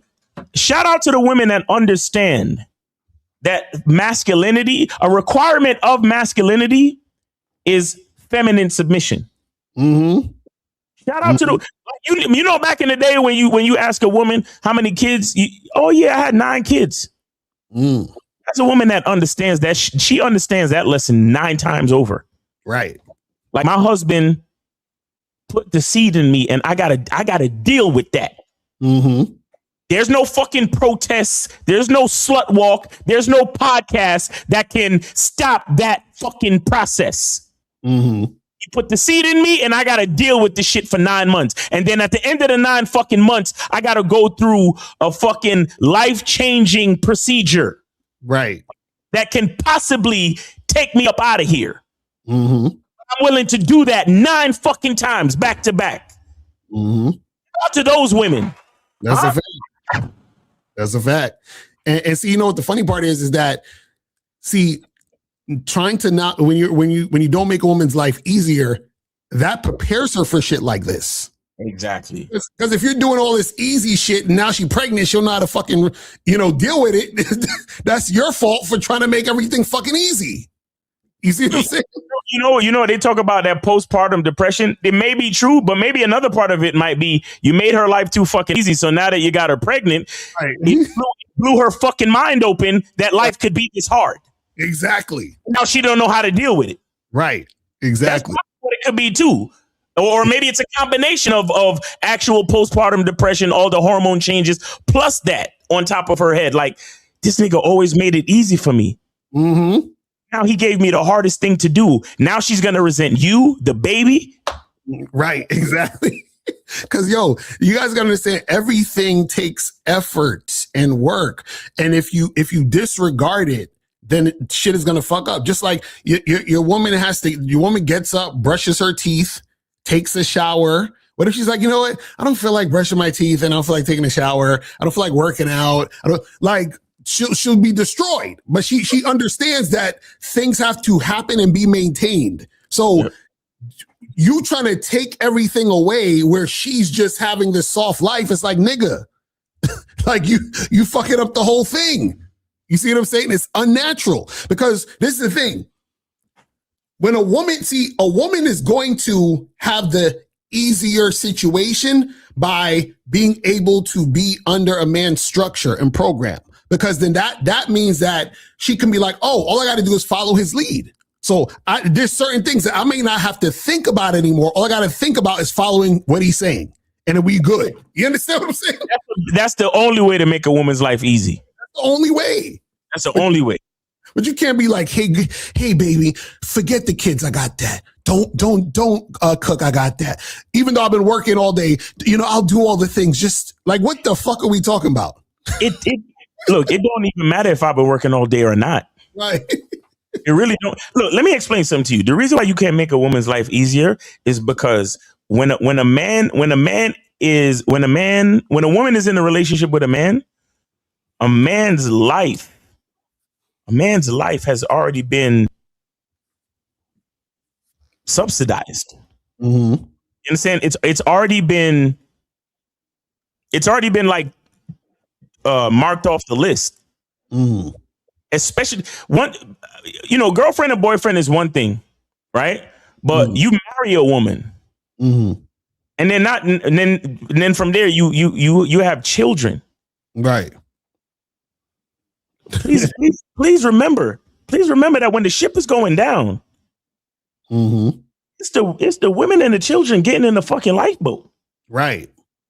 Your ass is staying on the fucking ship and drowning. Right. What the fuck I gotta make a woman life easy for when my life is already gone? Right, exactly. That's what I'm saying.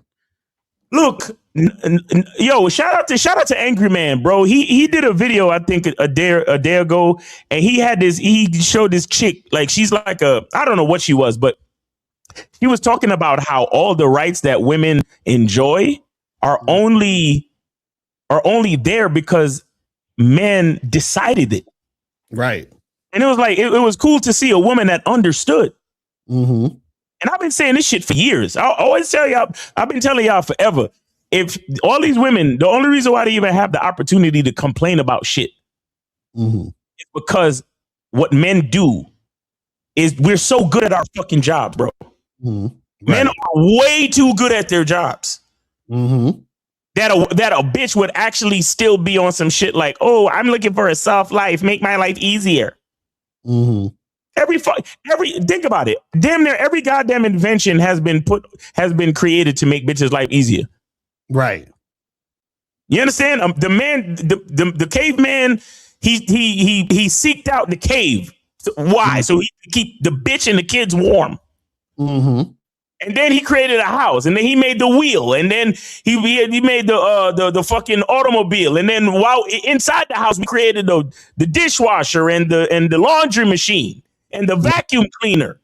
All we've ever done. Right. Make bitches' life easy. What the fuck are we talking about?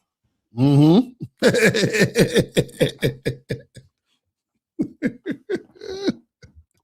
on, bro. And that's what I'm saying. It's a slippery fucking slope. A woman, let me tell you something. A woman's life is already easy. A woman's life is already easy. Right. Because the men that came before us have put things in place and set certain things up to make all our lives easy, but especially the woman. A woman's life is so easy, she couldn't complain about the patriarchy. Exactly.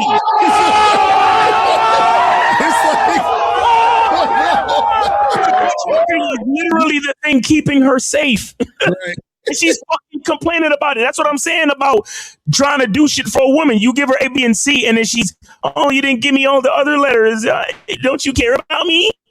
You said another video though, right? Yeah. Let's look at this monstrosity of nonsense. Here we go. And telling a man that after 3 months you are paying my bills, and if you're not, bye-bye.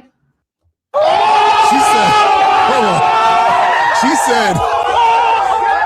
said after 3 months you're paying my bills. God damn, she's a savage. Let's go. Make my life better. Ladies, don't let these men think that your life is better from sheer romance. I get it. When I was younger, I was like, why did they arrange marriages? And why is it all about money? Why do the parents only care about money? Because love don't pay the bills.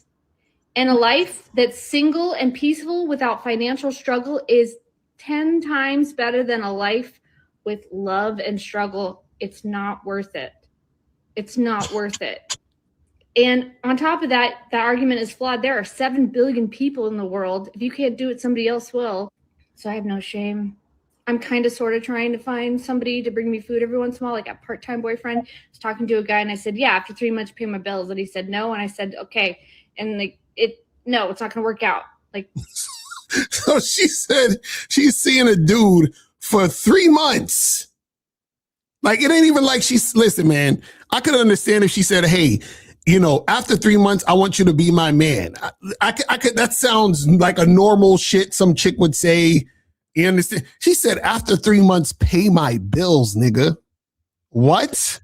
Man, the fact that she got demands, it's already a fucked situation. Like, I'm like, what? Pay my bills? Like, what are you talking about? And this is the problem. See, I think, and this is where where you have women who overinflate like their value to the guy, like the perception that they, you know what I mean? It's like, he says, "Oh, that's this chick. Some guy seeking validation messed around and gave her a compliment." Exactly. Exactly what I'm saying. Because, okay, let's say the guy pays the bills. What is he getting in return? Like her? Like what's special about her? And it's funny because, you know, if you were to ask her, name me 3 things that's special about you where a guy should pay your bills after 3 months, she wouldn't know what to say. You know what I'm saying? This is crazy. My mouth. Not hard. Maybe I threw it out there too soon. But like a guy knows, like, oh, if I really like her and she's not crazy, yeah, I would pay her bills. Or no, I wouldn't. What is wrong with these women, man? They don't want to make your life easier. And no, I don't mean bring you Starbucks for your lunch break or bring you a bouquet of flowers that wilt away and die in a week. Make your life literally easier. Car note, rent, bills. Because that time you spend with them could be time wasted if he cheats on you, screwing you around. No. Oh, you see her language exposed to her. Who hurt you, bitch?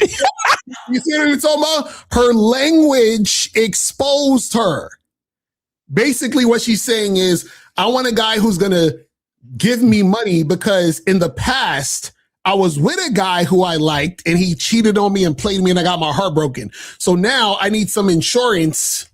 You see what we talk about, where it's the underlying thing under what they're saying? Yeah. Expose yourself. I don't understand the investment and the benefit and how we're trying to make sure that we're not getting played. I can't help you, men. Don't talk to us. You're not the one. We're not talking to brokies. There's plenty of wealthy men out there that actually it probably could be easy for them to do that. They could be screwing you around, but guess what? I'll figure it out. No, we don't need you to pay our bills. It's insurance. You see? It's insurance. Because basically she got played. Yep. And she's trying to say, well, if you're gonna play me, I at least got you to pay my bills and give me rent and all that other stuff. You understand what I'm saying? Guys, I'm telling you gotta pay attention to what these chicks be saying. Yep. Don't even bother with the men who can't comprehend basic logic. They go, oh, that doesn't make any sense, or this. If they start arguing with you about it, bye. I'll find. See, these are the type of women that you gotta understand that they'll call that bullshit. You feel what I'm saying? And now, you got another video? You got one more video, but go ahead. What you gonna say? No. I got a video, but you go ahead. Yeah, finish this. Yeah, so I just want to show this last one real quick. So this one is basically showing you, is going to show you why you shouldn't make things easier for women, because this guy's, I'm not going to play the whole thing. I'm just going to play the part where he shows the girl talking. And I want y'all to pay attention to something very, very important, which is to show why you shouldn't make a woman's life easier, because if she's feeling you, she's going to put in that work. But let's see what he's saying real quick. Here we go. This video I'm about to play is absolutely wild. I don't know if you can write a better example of the modern woman in dating than what you're about to see. Now, I did cut this video up in sections because it was long, but watch this and I'll be back. We're going to do this Capricorn fashion and numbers. So this week, 480 men messaged me or asked me to go to dinner or date them or marry them or whatever. 480. I gave 0 of them chances. The week before, 200. The week before, 300. The week before, 700 per week, just on Facebook, social media, Instagram. So out of 1,000 men, I gave 1 the opportunity. So now let me pause it right there real quick. So she had 1,000 guys online trying to get at her. Now this is normal for women, because guys are swiping right on everything and hitting these shit. This is just a Tuesday for a chick. You understand what I'm saying? But again, this is why you shouldn't try to make a woman's life easier. How easy is it that you have 1,000 niggas to choose from? You know what I'm saying? So why are we trying to make women's lives easier? It's already easy. Exactly what you said, Ma. It's already easy. But let's continue. Met them, went to dinner, hung out. That's pretty good odds right there. I could be a lot worse if I wanted to. As a single woman, I could be going on 6 or 7 dates a day, never pay for a meal for my life, not commit to anyone, and do my own thing. You see? So she could, if she wanted to, go on a bunch of dates, get a bunch of dinners, never pay for any food if she wanted to. And that, so why are we trying to make women's lives easier? I just don't understand. But listen, Zinni. Wait, hold on. And I want to add to this point that Emmanuel made. He said DMs are flooded, that adds to any delusion and or makes her that if not that already. So what I'm saying is trying to make a woman's life easier is only going to add to even more delusion. Right, exactly. You understand? This is why these a lot of these chicks are crazy. But yeah, go ahead. This is crazy. I'm typically hanging out alone. So I gave this person a chance. I drive 2 hours and 40 minutes to go hang out with them. So now that's the important part right there. She said she drove 2 hours and 40 minutes to see this nigga. Now let's keep it going. They show me a great time. We have a fun weekend. We hang out. We go do fun shit. And then I drive all the way home. They had a fun weekend, which means they fucked. But let's continue. And then they're supposed to So now this is the part where she's saying he was supposed to come and see her. come out here and see me now. The day before supposed to come out and see me, they flake on me to go buy a skateboard. That is what it is. You know, they had to drive 5 hours to go get the skateboard. That's cool. They said, okay, maybe Tuesday. Today's Tuesday. So I'm like, okay, that's cool. And then I get a message today. I'm just gonna, hang out at home and eat. Cool. Right there. We're cut off. That's it. I'm investing no more effort because you flaked out on me for a toy and then you didn't keep your word. That's the thing. And you can't be bothered to put in the same amount of effort I put in to come see me. We're done here. Nothing left to say. Okay, so now let's stop right there. So now check this out. So remember, she says she drove 2 hours and 40 minutes to see this guy, right? So he could have made it easier for her and met her halfway or met her where she's at, but no, she went all the way to see him. Why? But I want to stay right there because, bro, a lot of y'all niggas be like, oh man, I can't ask a woman to drive all that way to come see me. Right, exactly. I want you to realize how picky and entitled this chick sounds on her video. And she still drove 2.5 hours to see a nigga. Exactly. Still. And see, she did that because she was highly sexually attracted to him.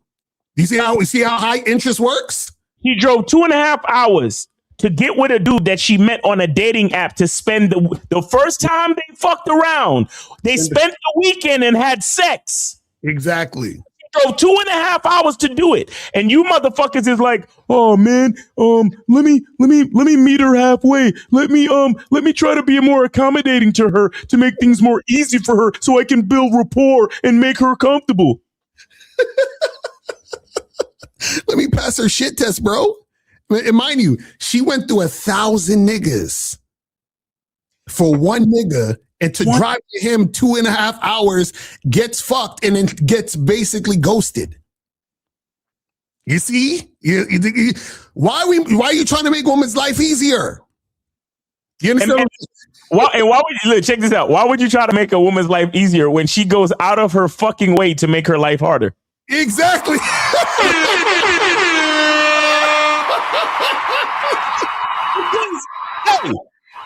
Well, I'm sure a good 750 out of 1,000 niggas live less than 30 minutes away from her.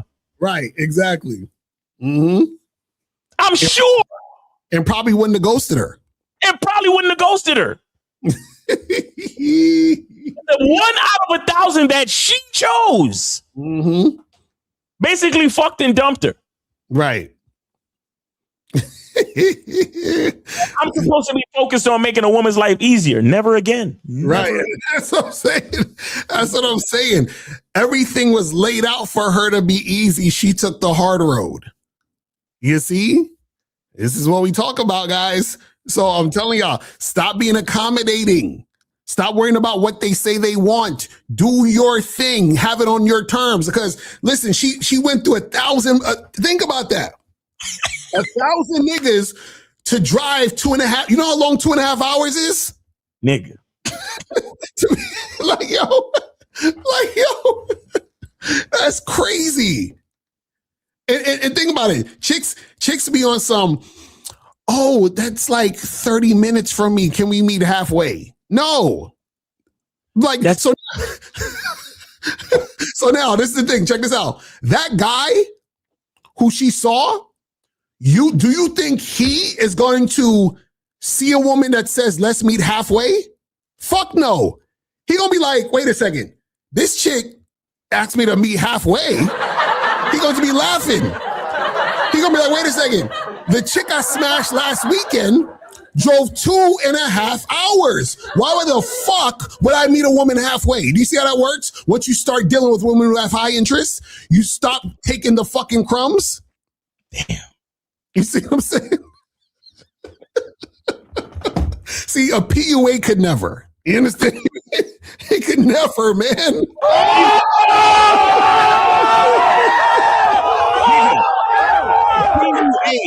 A PUA would tell her to tell you to get her an Uber for a 2.5 hour drive. Exactly right. Huh? Come on, I'm telling you, once you see it, you understand what I'm saying? He said mystery punch in the air right now. Shout out to mystery.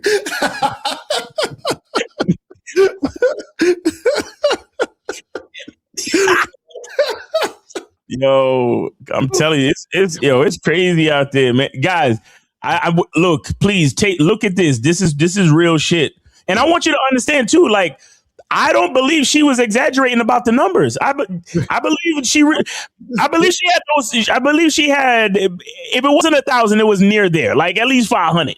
No, it was probably. I'm surprised. That's actually pretty low for her, to be honest. She should have had at least 1,500 to 2,000.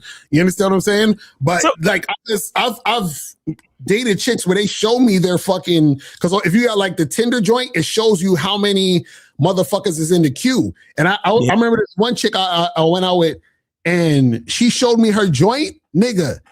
She had 3,200 niggas in the queue, my nigga. 3,200. Do you understand what I'm saying? So I'm just saying. This is a woman. This is definitely a woman in high demand. Okay, and she drove 2.5 hours. Mm-hmm. It wasn't nobody meeting her halfway. Exactly. She was happy about that. Mm-hmm. Notice, as she was telling the story, she's like, oh yeah, we had a great weekend. It was awesome. Mm-hmm. She had a great time, bro. Don't get it twisted. This is what I'm trying to explain to y'all. You don't need to make a woman's life easy. You just need to make your life easy. That's why, let me tell you something. I love that video that you just showed, because that's why a woman wants a relationship. Right. Mm-hmm. Because notice what I said. I said this earlier in the show. I said, if you make sure that you're good, she'll be good by default, especially when she's close to you. Right. That's the real reason why a woman wants to be in a relationship. Mm-hmm. But listen to what I'm saying right now. Think about if you're just dating or just talking to a chick. Mm-hmm. I mean, y'all fucking or whatever, but let's just say it's the beginning stages of the quote unquote vetting process. Mm. And you're going out of your way to make her life easy. Right. Why would she value a relationship with you? Mm-hmm. If you're already making everything easy? You're giving her everything that she would be getting if she was your girlfriend or your wife. Right. But now she's just giving you some pussy from time to time, and you're giving her everything. Right. He hasn't earned it. It's crazy. And you know, it's funny with that video. This is what we were talking about earlier with reading between the lines and seeing the underlying message of everything. Because the fact that she went 2.5 hours to meet the man, right? The underlying messages is that if the woman is highly interested in you, she will travel to come see you. She will come through. She don't need halfway. She don't need no, oh, can we? No, she's with it and she's willing to come see you. right? Yep. Then also what she said is, we spent the whole weekend together, but you notice she didn't say they had sex, even though they did. You understand what I'm saying? So you got to also pay attention to that. It's like, oh yeah, we had a great weekend, which means y'all was fucking, because ain't no way you driving 2.5 hours and ain't no fucking happening. Y'all spent the whole weekend. Right. You understand what I'm saying? So guys, I'm telling you, so this is how it went. She went through 1,000 guys, picked the guy she liked the best, who she was highly sexually attracted to, and then she put the effort in to see that man. Yep. That's what we teach you guys, to be the guy the woman has the high interest in and fuck with those women. And the signs that she has high interest is that you just tell her to meet you and she gonna come through. Yep. Period. No matter how far it is. Exactly. You don't get all this pushback, oh, this and that. And she wanted to see him again. He was like, you know what? I got to go buy this skateboard, though. You feel me?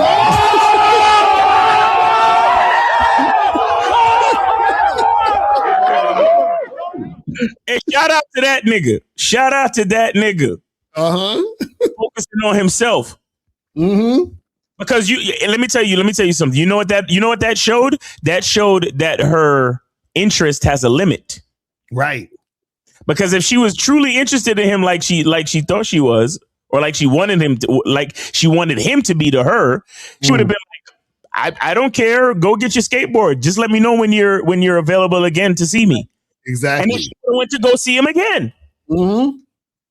Right. Because if she's truly interested, he don't have to go 2.5 hours to go see her. You see, a lot of these women,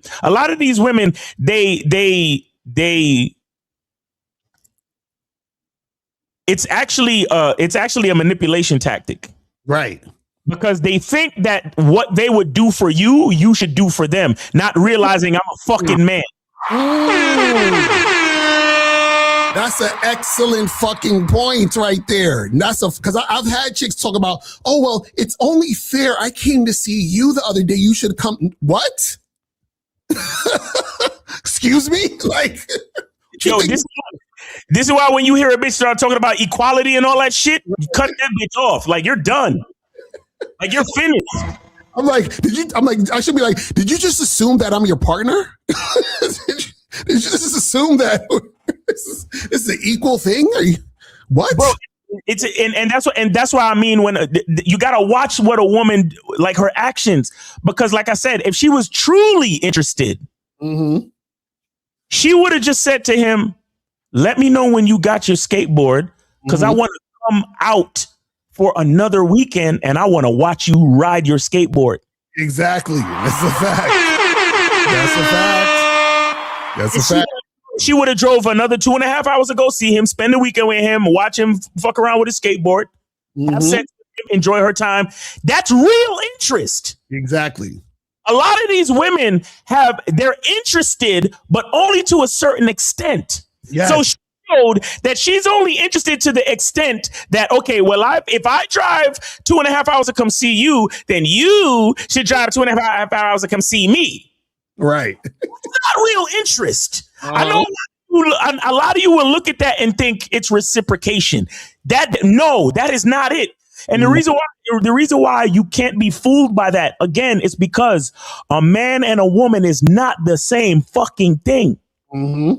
Because once again, no matter how many hours any of us drive, if there is a bump in the fucking night and there's actual danger, guess who has to face it first? And Miles, not even that. Remember, this chick had to go through 1,000 niggas to get to him. So if you had to go through 1,000 niggas to get to me, what the fuck am I coming to you? You need to come through and get this shit popping. What are we talking about? That's what I'm saying. So already it's not equal. Already, I'm 1 in 1,000, bitch. I'm probably 1 in 1,000,000, but you still don't see it because you think that we're equal. If he's not willing to put out the same effort that I put out to see him, we're not the same. Exactly, because he could get another you right now. Remember, the Irreplaceable song by Beyonce was made by a man named Neo. Remember that. You understand what I'm saying? So that already came from a man's mind, and a man who probably already had all those options. And notice the guy right now who wrote that song has how many chicks with him? Nigga. I gotta play this shit. For you. I gotta see this. Tell me when you can see it. Oh, yeah, I can see it. Go ahead. Okay, shout out to Angry Man. And but I'm really on it for this chick talking. All right, let's go. You have as a woman exists because men agree. See, men, we're not like domesticated dogs. Men are like wolves that are pretending to be domesticated dogs. Every right you have as a woman exists because men agreed you could have it. That makes That's some real shit, though. I'm saying. This is why we're not equal. This is why when you want to see me, yes, you drive 2.5 hours because I'm 1 in 1,000. you have as a woman exists because men agreed you could have it. That makes people furious when I say that. It makes people furious. But let me say what I'm not saying, because people always hear it wrong. Women organized, women marched, women got arrested, women changed minds, one stubborn mind at a time. Nobody handed us anything. But answer me this. If every man who ran the government, the courts, the police, and the military had decided together and permanently that women would never vote, never own property, never leave the house without permission, what was our plan? Seriously, walk me through it. What was the mechanism? Because that is not a hypothetical. That is a description of most of human history. And it is a description of a great deal of the world right now. There are girls who will be married off before they are 14. Right now, there are teenage girls locked out of a classroom by law. Right now, there are grown women who cannot travel, work, or be seen in public without a male relative signing off. And here's the part that should genuinely unsettle you. Those women are not weaker than us. They are not less brave. They are not less organized, less intelligent, or worse at making an argument. Some of them are the bravest people alive. They live under men who never conceded. And so far, courage has not been enough, which means we did not win because we were right. Being right is not a mechanism. Being right has never once on its own moved a single soldier. We won because we were right and because enough of the men holding the instruments of force decided that a woman's rights should not depend on her ability to physically defend them. That is the actual miracle, not equality, the agreement to stop settling the question by force. Now, 2 objections. I want to take both of them seriously because both of them are good. The first one is that men were never a unified bloc. There was no room. There was no vote. No assembly of men ever convened to decide whether to release us. Half of them were the fathers teaching daughters to read, the husbands signing property over, the legislators voting yes when it cost them their seat. All true. And it is not a rebuttal. It is the scariest part of the whole thing because a decision nobody ever announced is a decision nobody ever has to announce reversing. There is no treaty. There is no signature. Nothing was ever formalized, which means nothing ever has to be formally revoked. It just has to be quietly stopped. The second objection is that this argument proves too much, that by this logic, every right anybody has anywhere exists only because whoever holds the weapons permits it. Yes, that is true. But every other group in that sentence has an exit. An oppressed minority can become a majority. A disarmed population can arm itself. An occupied country can outlast the occupier. Every one of them has a road, however long and however bloody, that ends in taking what they were denied. Women are already the majority. We already outnumber them. We have outnumbered them the entire time. And it has never once mattered because our asymmetry is not political and it is not temporary. There is no year we outgrow it. There is no generation where it quietly resolves itself. Every other group in history has had a path to seizing their rights. We have only ever had a path to being granted them. That is some real shit.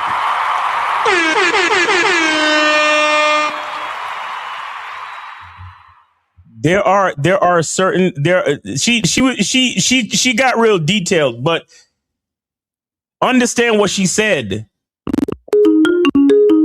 Women were all of the shit that women get today they were granted with. They never took it. Mm-hmm.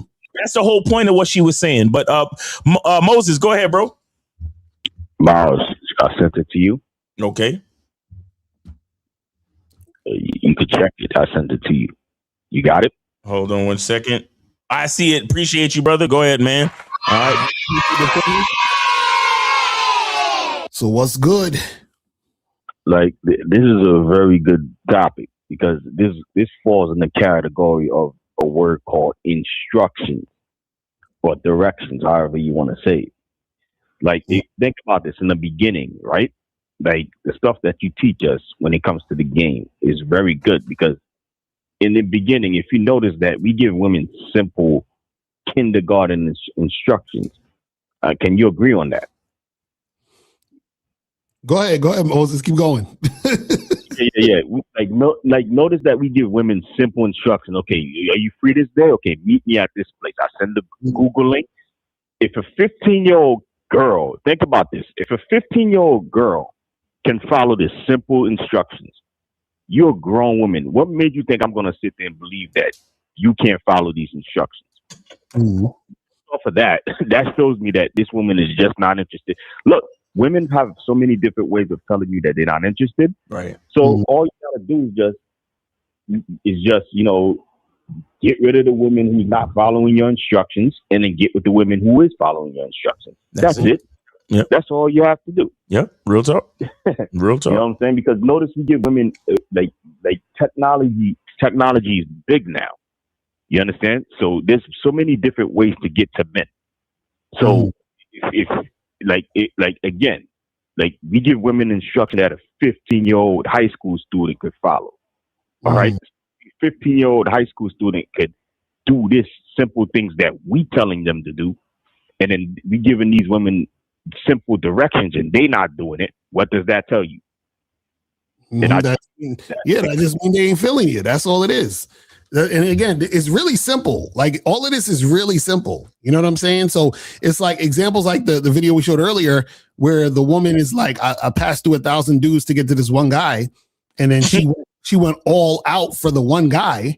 That shows how women act when they're highly interested. So any fucking thing that's an issue means that they're not interested. So if you talk to a girl, you give her your number, she don't text you or call you. When you told her to text you or call you, she's not interested.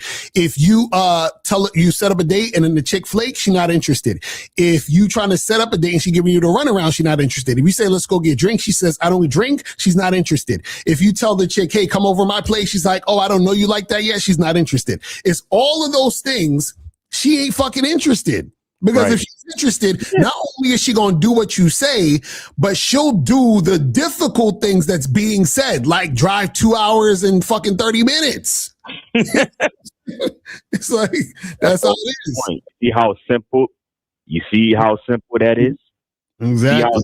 See how shout out to being that word. You say this all the time. Be direct. Because direct is it's not just about sex. It can be direct about anything. You understand? Be direct, because directness makes a woman show her hands. Because let me tell you, most men who have game, they not. These women should know that these men are not stupid. Okay, they know the words that are coming out of the woman's mouth don't mean nothing. I'm working like, okay, you love me, but show it through your actions. If you're not showing it through your actions, then get out of here. Goodbye. Just hit it with that DJ Khaled. You know what I'm saying? Like another one. That's it. So thanks for taking my call. All right. Appreciate you, Moses. All right. Yes, sir. Have a good weekend, bro. And thanks for the support. We appreciate you. All right. But yeah, man. Yeah, we women's life are made easy. We grant them a lot in society. We grant them civilization. We grant them peace and protection. I mean, does SA still happen? Does abuse still happen? Yes, these things happen, but in general, their life is easy, bro. Their life is fucking easy. You understand? Not to mention all the fucking simps. I mean, look at OnlyFans. You understand? Look at how app like Cash App, like these chicks use it to their advantage. Yo, did you see that? Did you see that video where the chick she went out to dinner with her homegirls and called this dude out. And she ran up a bill at Cheesecake Factory for $370 or some shit. And she called another guy to pay for it? And she called the dude to pay for it. The dude told the waiter, all I had was a soda. I'm not paying for this. And they called the cops and they arrested her and shit. Wow. Yeah. Two black chicks or whatever. That's crazy. But nah, it's true. See, think about it. It's like you holler at a chick, you set up a date to get drinks or some shit. All she got to do is come through to the fucking date. Like, how easy is that? Like, you ain't got to pay for the shit. You ain't got, you know what I'm saying? Like, you know, and the chicks will be like, oh, but it's so difficult. I got to get dressed and I got to put on makeup. And imagine if that's what is difficult, then that means you got it easy.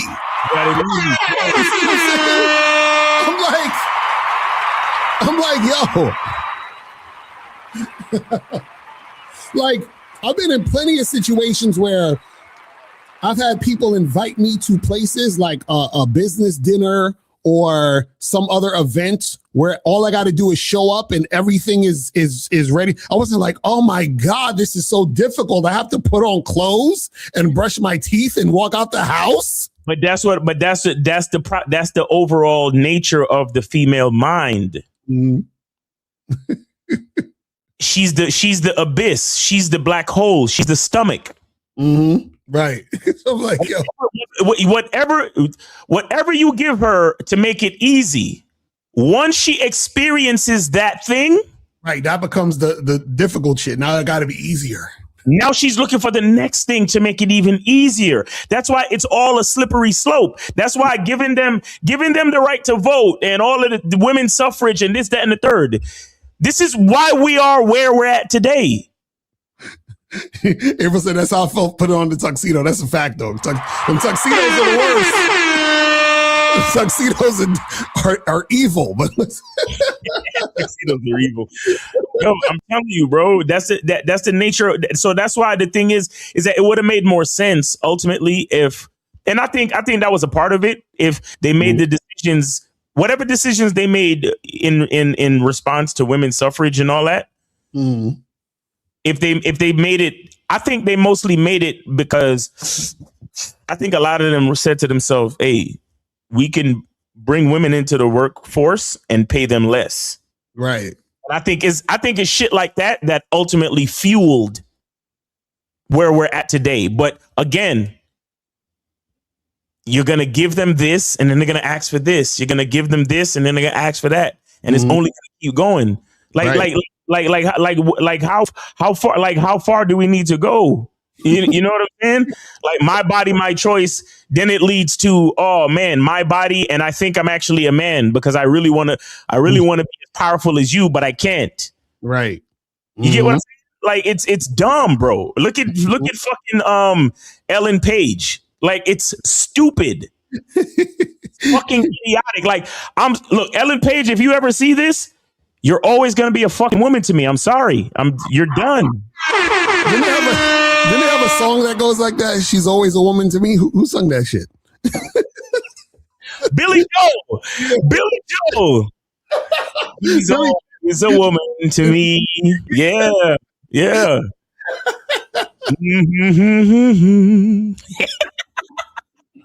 Yo, he was ahead of his time. Then he was like, yo. Oh shit.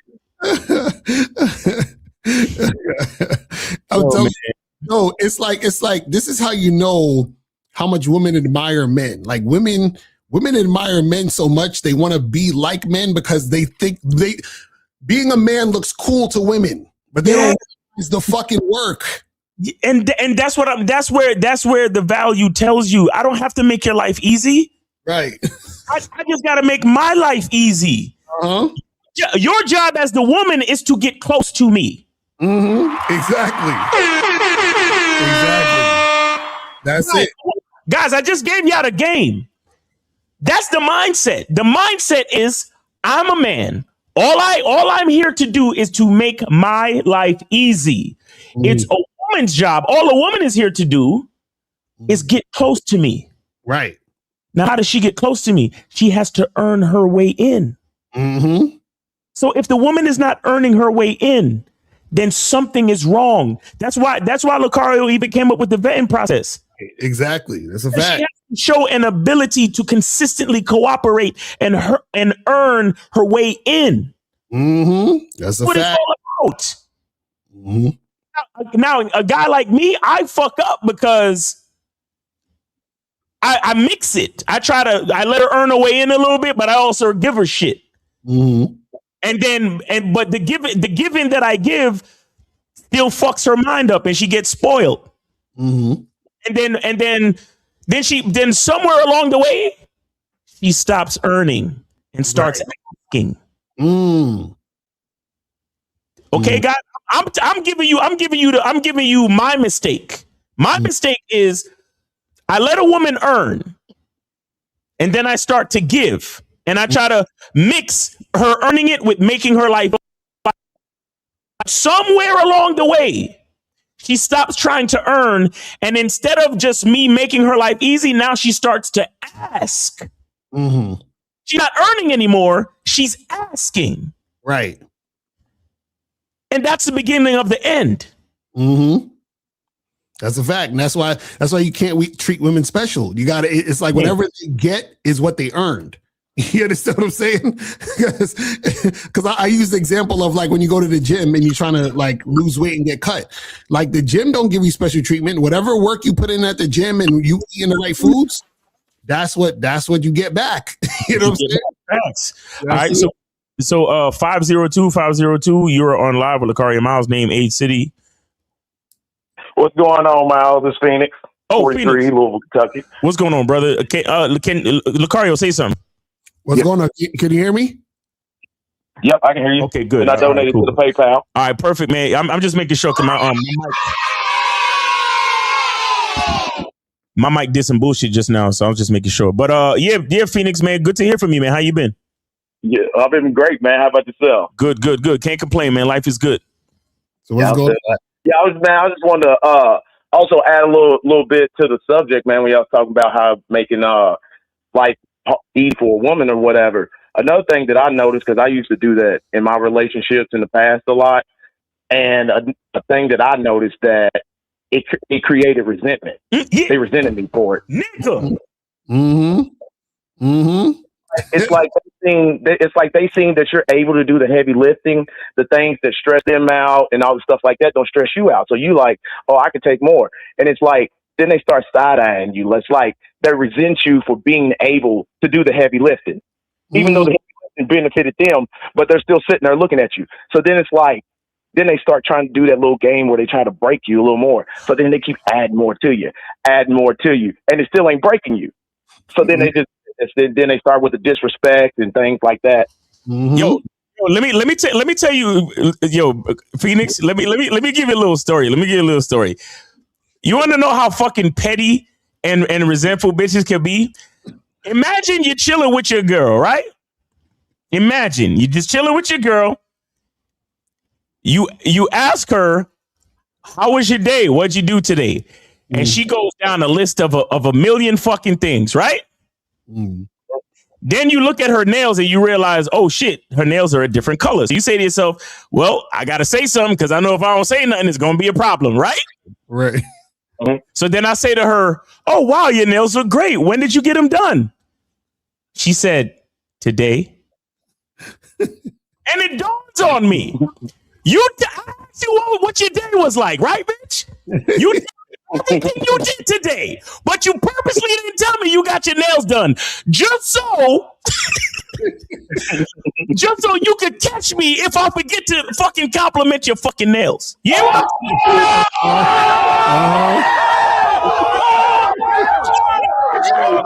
Fucking bitch, because if she had said, oh yeah, well I did this, and I got my nails done, and then I would have paused her and be like, oh, your nails is done. Oh, they look so nice. And all right, so how was the rest of your day? Boom, boom, boom, boom, boom, down the line. But purposely not mention the nails though. Purposely. Huh? Mm-hmm. Nigga.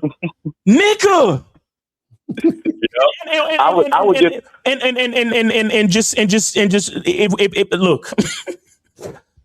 if it's that small, think about other more like bigger things. Yeah. The mind games and the fucking manipulation. But sorry, go ahead, Phoenix. No, I was just saying, but I was going to add to that because see what I would notice too. Say they'd ask you, oh, how was your day? What'd you do today? So you thinking, oh, she's interested to know how your day was. So I always have a usually, easy day. So I'll be like, man, I slept in, say it'd be like a Saturday or something. I'm like, man, I slept in. I don't set an alarm clock. I just woke up, chill out or whatever. And then they would get all mad. Damn, they it hate must you be for nice. it. Yeah. Wish I had, they hate you. Wish I had that free time. You like, damn, why you asked me how my day was? It was like, really, you were trying to do it to just compare so you had something to bitch about. Yo, I remember my ex-girl, this is when I was younger, I was in my mid-20s, and my ex-girl had to get up early for work, and I didn't have to get up early. And this chick was mad at me because I didn't have to get up early. You understand? It was like, I did something to her. I was like, wow. I was like, Bro, you ask them to do some shit, and they be like, but I have so much. I got this and I got that, and all you have is your podcast and your radio show. You don't. Hey, they do, and it's like you be sitting there looking like, what the fuck? Like just all of a sudden, just because you feel like I got it a little easier, you don't have to do nothing, bro. Again, this is a great fucking time. Don't you ever try to make a woman's life easy, my nigga, ever. And the crazy part is, Phoenix, what you said, which is true, where sometimes they see you doing a lot of things and then they kind of resent you for it, and they try to like break you down a little bit. Then the reason why that happens truly is because when a woman recognizes that you are a competent man who's consistent, on point, and reliable, she in her brain is thinking, oh shit, but what if he leaves me? What if another woman recognizes this? I gotta put a stop to this shit, because I don't want another woman recognizing it and taking him away from me. That's how it acts sometimes. So a lot of times you would have, like, I remember my ex-girl, she would be kind of like jealous when like good shit would happen. You understand what I'm saying? For me, it would be like, I'll be like, I was looking at her like what? Like, why you, like, what the fuck is that? You know what I'm saying? But a bitch only wants you to succeed if she has a hand in it. Right, exactly. or like they want you to be happy only if they were involved. It's crazy. Yeah, it's like you always notice that it pains them to see you with a smile on your face that didn't involve them. Yeah. So anything that guys did, like if you repair cars, you had poker night with your boys, whatever it was, anything that they're not included in that brought a smile to your face, playing video games, whatever, they always try to strip it from you. Yeah. Mm-hmm. And you know why I call her? You know why, Phoenix? What? It's because women know a specific thing about themselves.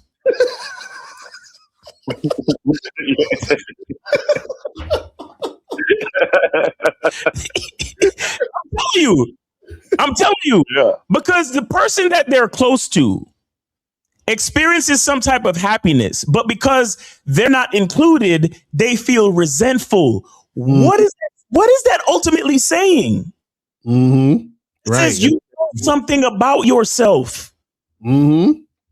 There's something specific that these women know about themselves, and it's based in insecurity.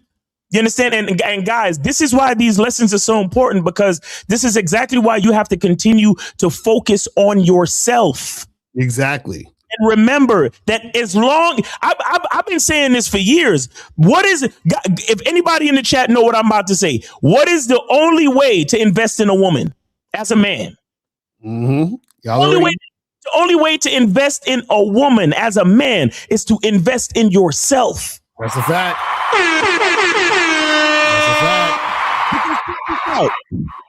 And this is why you're looking for the woman that is aligned with you. Because if she's truly aligned, then she'll be happy when good things happen to you. Right, exactly. She knows deep down that you being good means she's good. Exactly, right. Mm-hmm. That's a fact.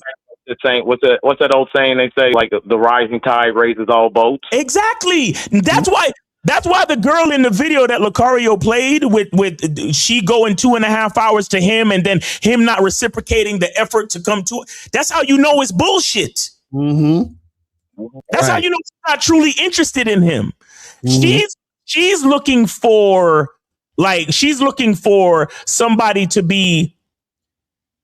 She's looking for somebody to be as ain't shit as she knows she is. Right. That's on right there.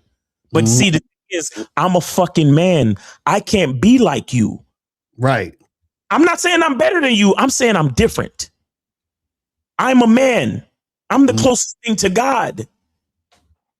If anybody's supposed to drive 2.5 hours to spend a weekend with somebody, it's you. Because as soon as I drive 2.5 hours to come see you, this is what she's going to say. She's going to say, well, I know I ain't shit, and he's doing what I would do.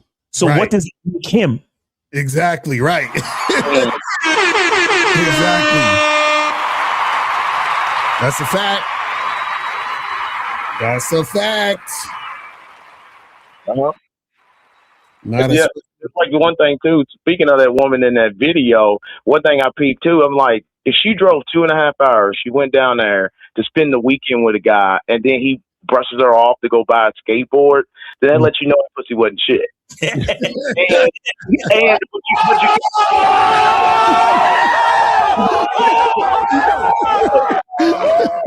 Lesson. It was more the lesson for the other guys. Like when you look at that, so notice she had 1,000 guys in her DMs. They're all kissing her ass and trying to do that, and that pussy ain't shit. Imagine that.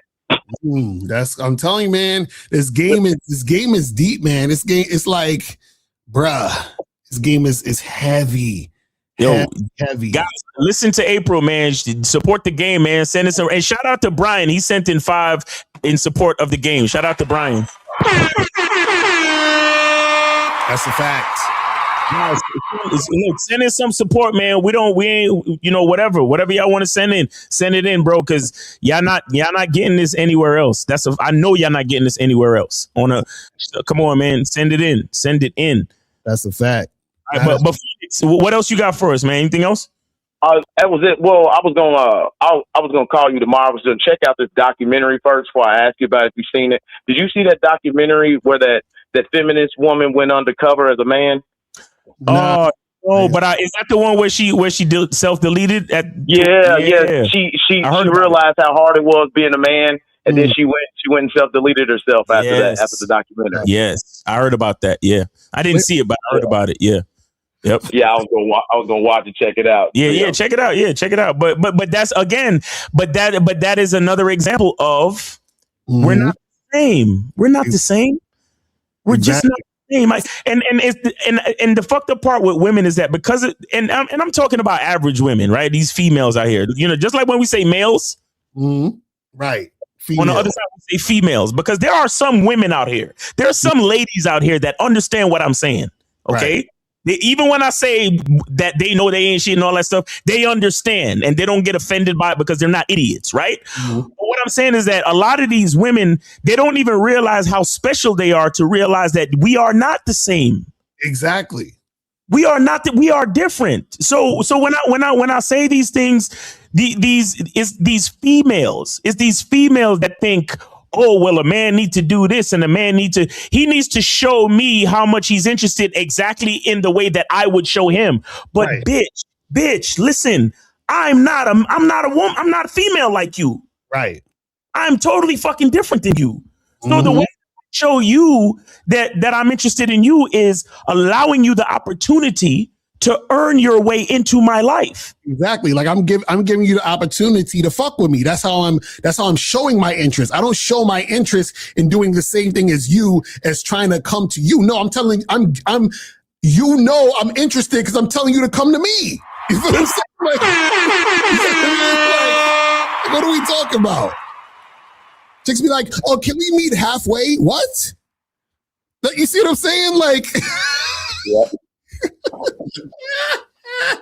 I'm telling you, and I've always said this too. I said there's no such thing as happy women. There are only women who are with happy men. That's the real shit. So all of that fucking happy wife, happy life shit, that's the dumbest shit in the fucking world. Because all a man needs to do is make sure he's happy. And guess what? Whoever's closest to him will bask in the glory of that happiness. That's a fact. That's some real shit. What you doing trying to make a woman's life easier, trying to make a bitch happy? What's wrong with you?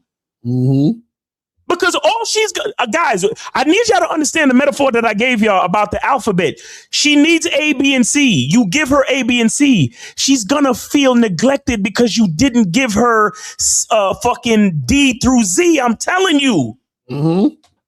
That's how it works. But guess what? If she says, honey, I need A, B, and C, and then you go out and get A, B, and C for yourself, she gets access to A, B, and C. Why? Because you have it. And that's what's going to fucking make her happy, truly. You try to give her A, B, and C, it's not going to work, because when she sees you having A, B, and C, and then she gets to have access to A, B, and C, she's going to respect it more, because there's a degree of separation, because she sees A, B, and C is controlled by my man. Right. Okay. And then I get to have access to A, B, and C. But why do I get to have access to A, B, and C? Because of my man. She starts to realize the actual value of A, B, and C. But if you give A, B, and C to her directly, she doesn't see the value, because she's thinking about D through Z. That's a fact. There's a separation. That's why we're not the fucking same. But it's only going to matter when you get a woman that recognizes that. And that's why, guys, we tell you, have your masculine identity, tighten up your fucking game, and only deal with the women that are aligned. It's a fact.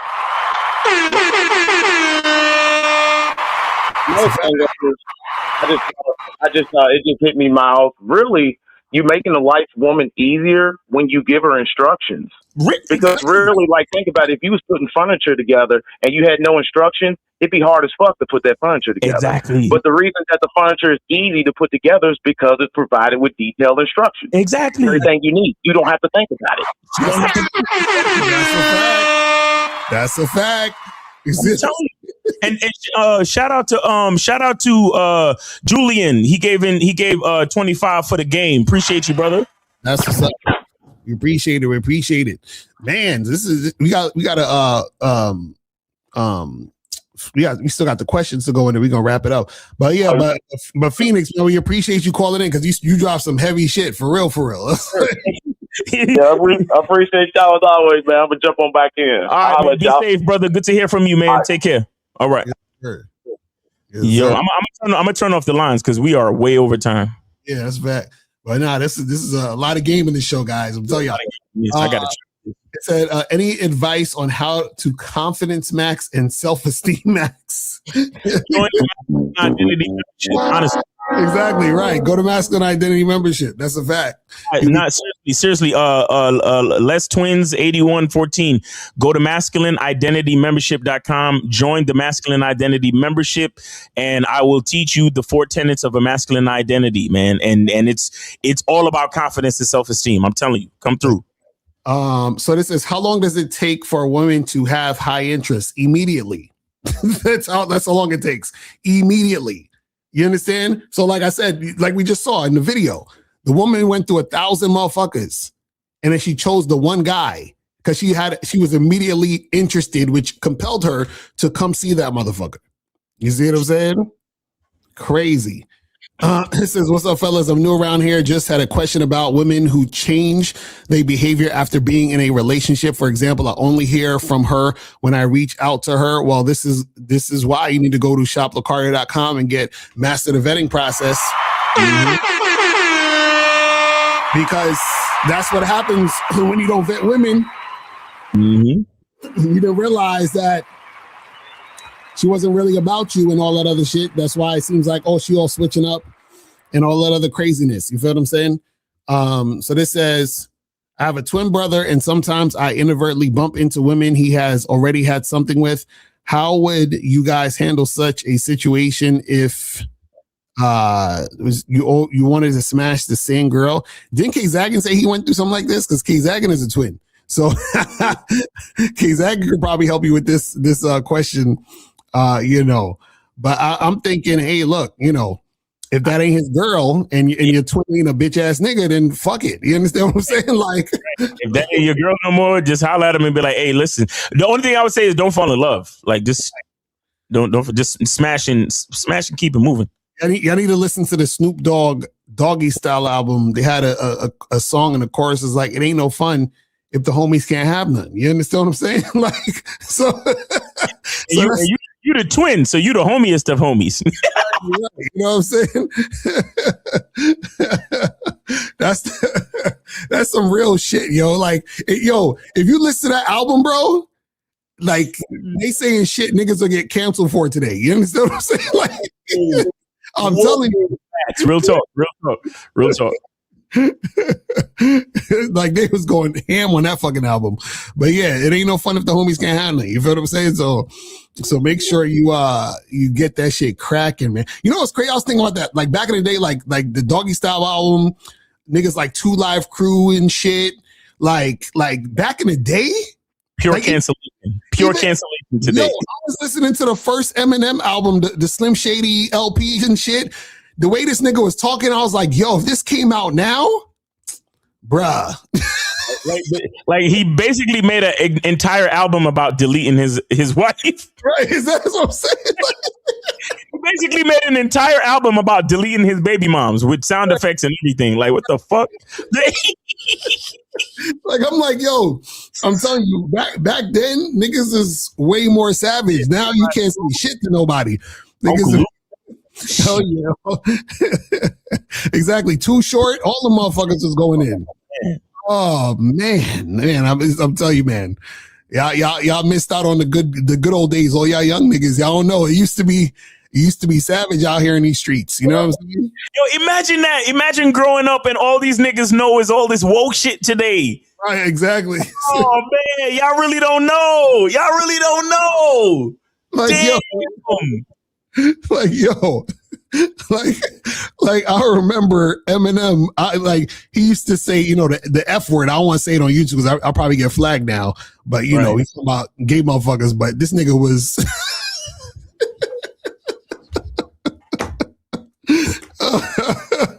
Oh man. Oh yeah. Oh my God. This is like, come on. It used to be exactly Eddie Murphy, Raw, nigga. All the shits back in the day was fucking nigga. Slick Rick. Oh hell yeah, right? Like, come on, nigga, man. Stop it. It was insane. It was insane. So y'all got to go back and do your research, man. I'm telling you. A lot of the albums was basically audio porn because mad albums had intros and outros with like just sex and shit, like ridiculous. Oh yeah, remember the Biggie interlude with him fucking a girl? Yeah, it was. I'm telling you, it was crazy. That shit was funny too. That was bro. Yeah, I think I might have beat off to that intro.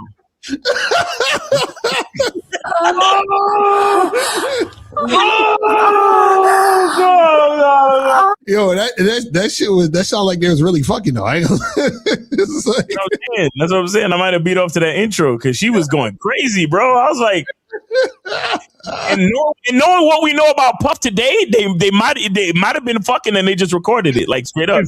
Nigga.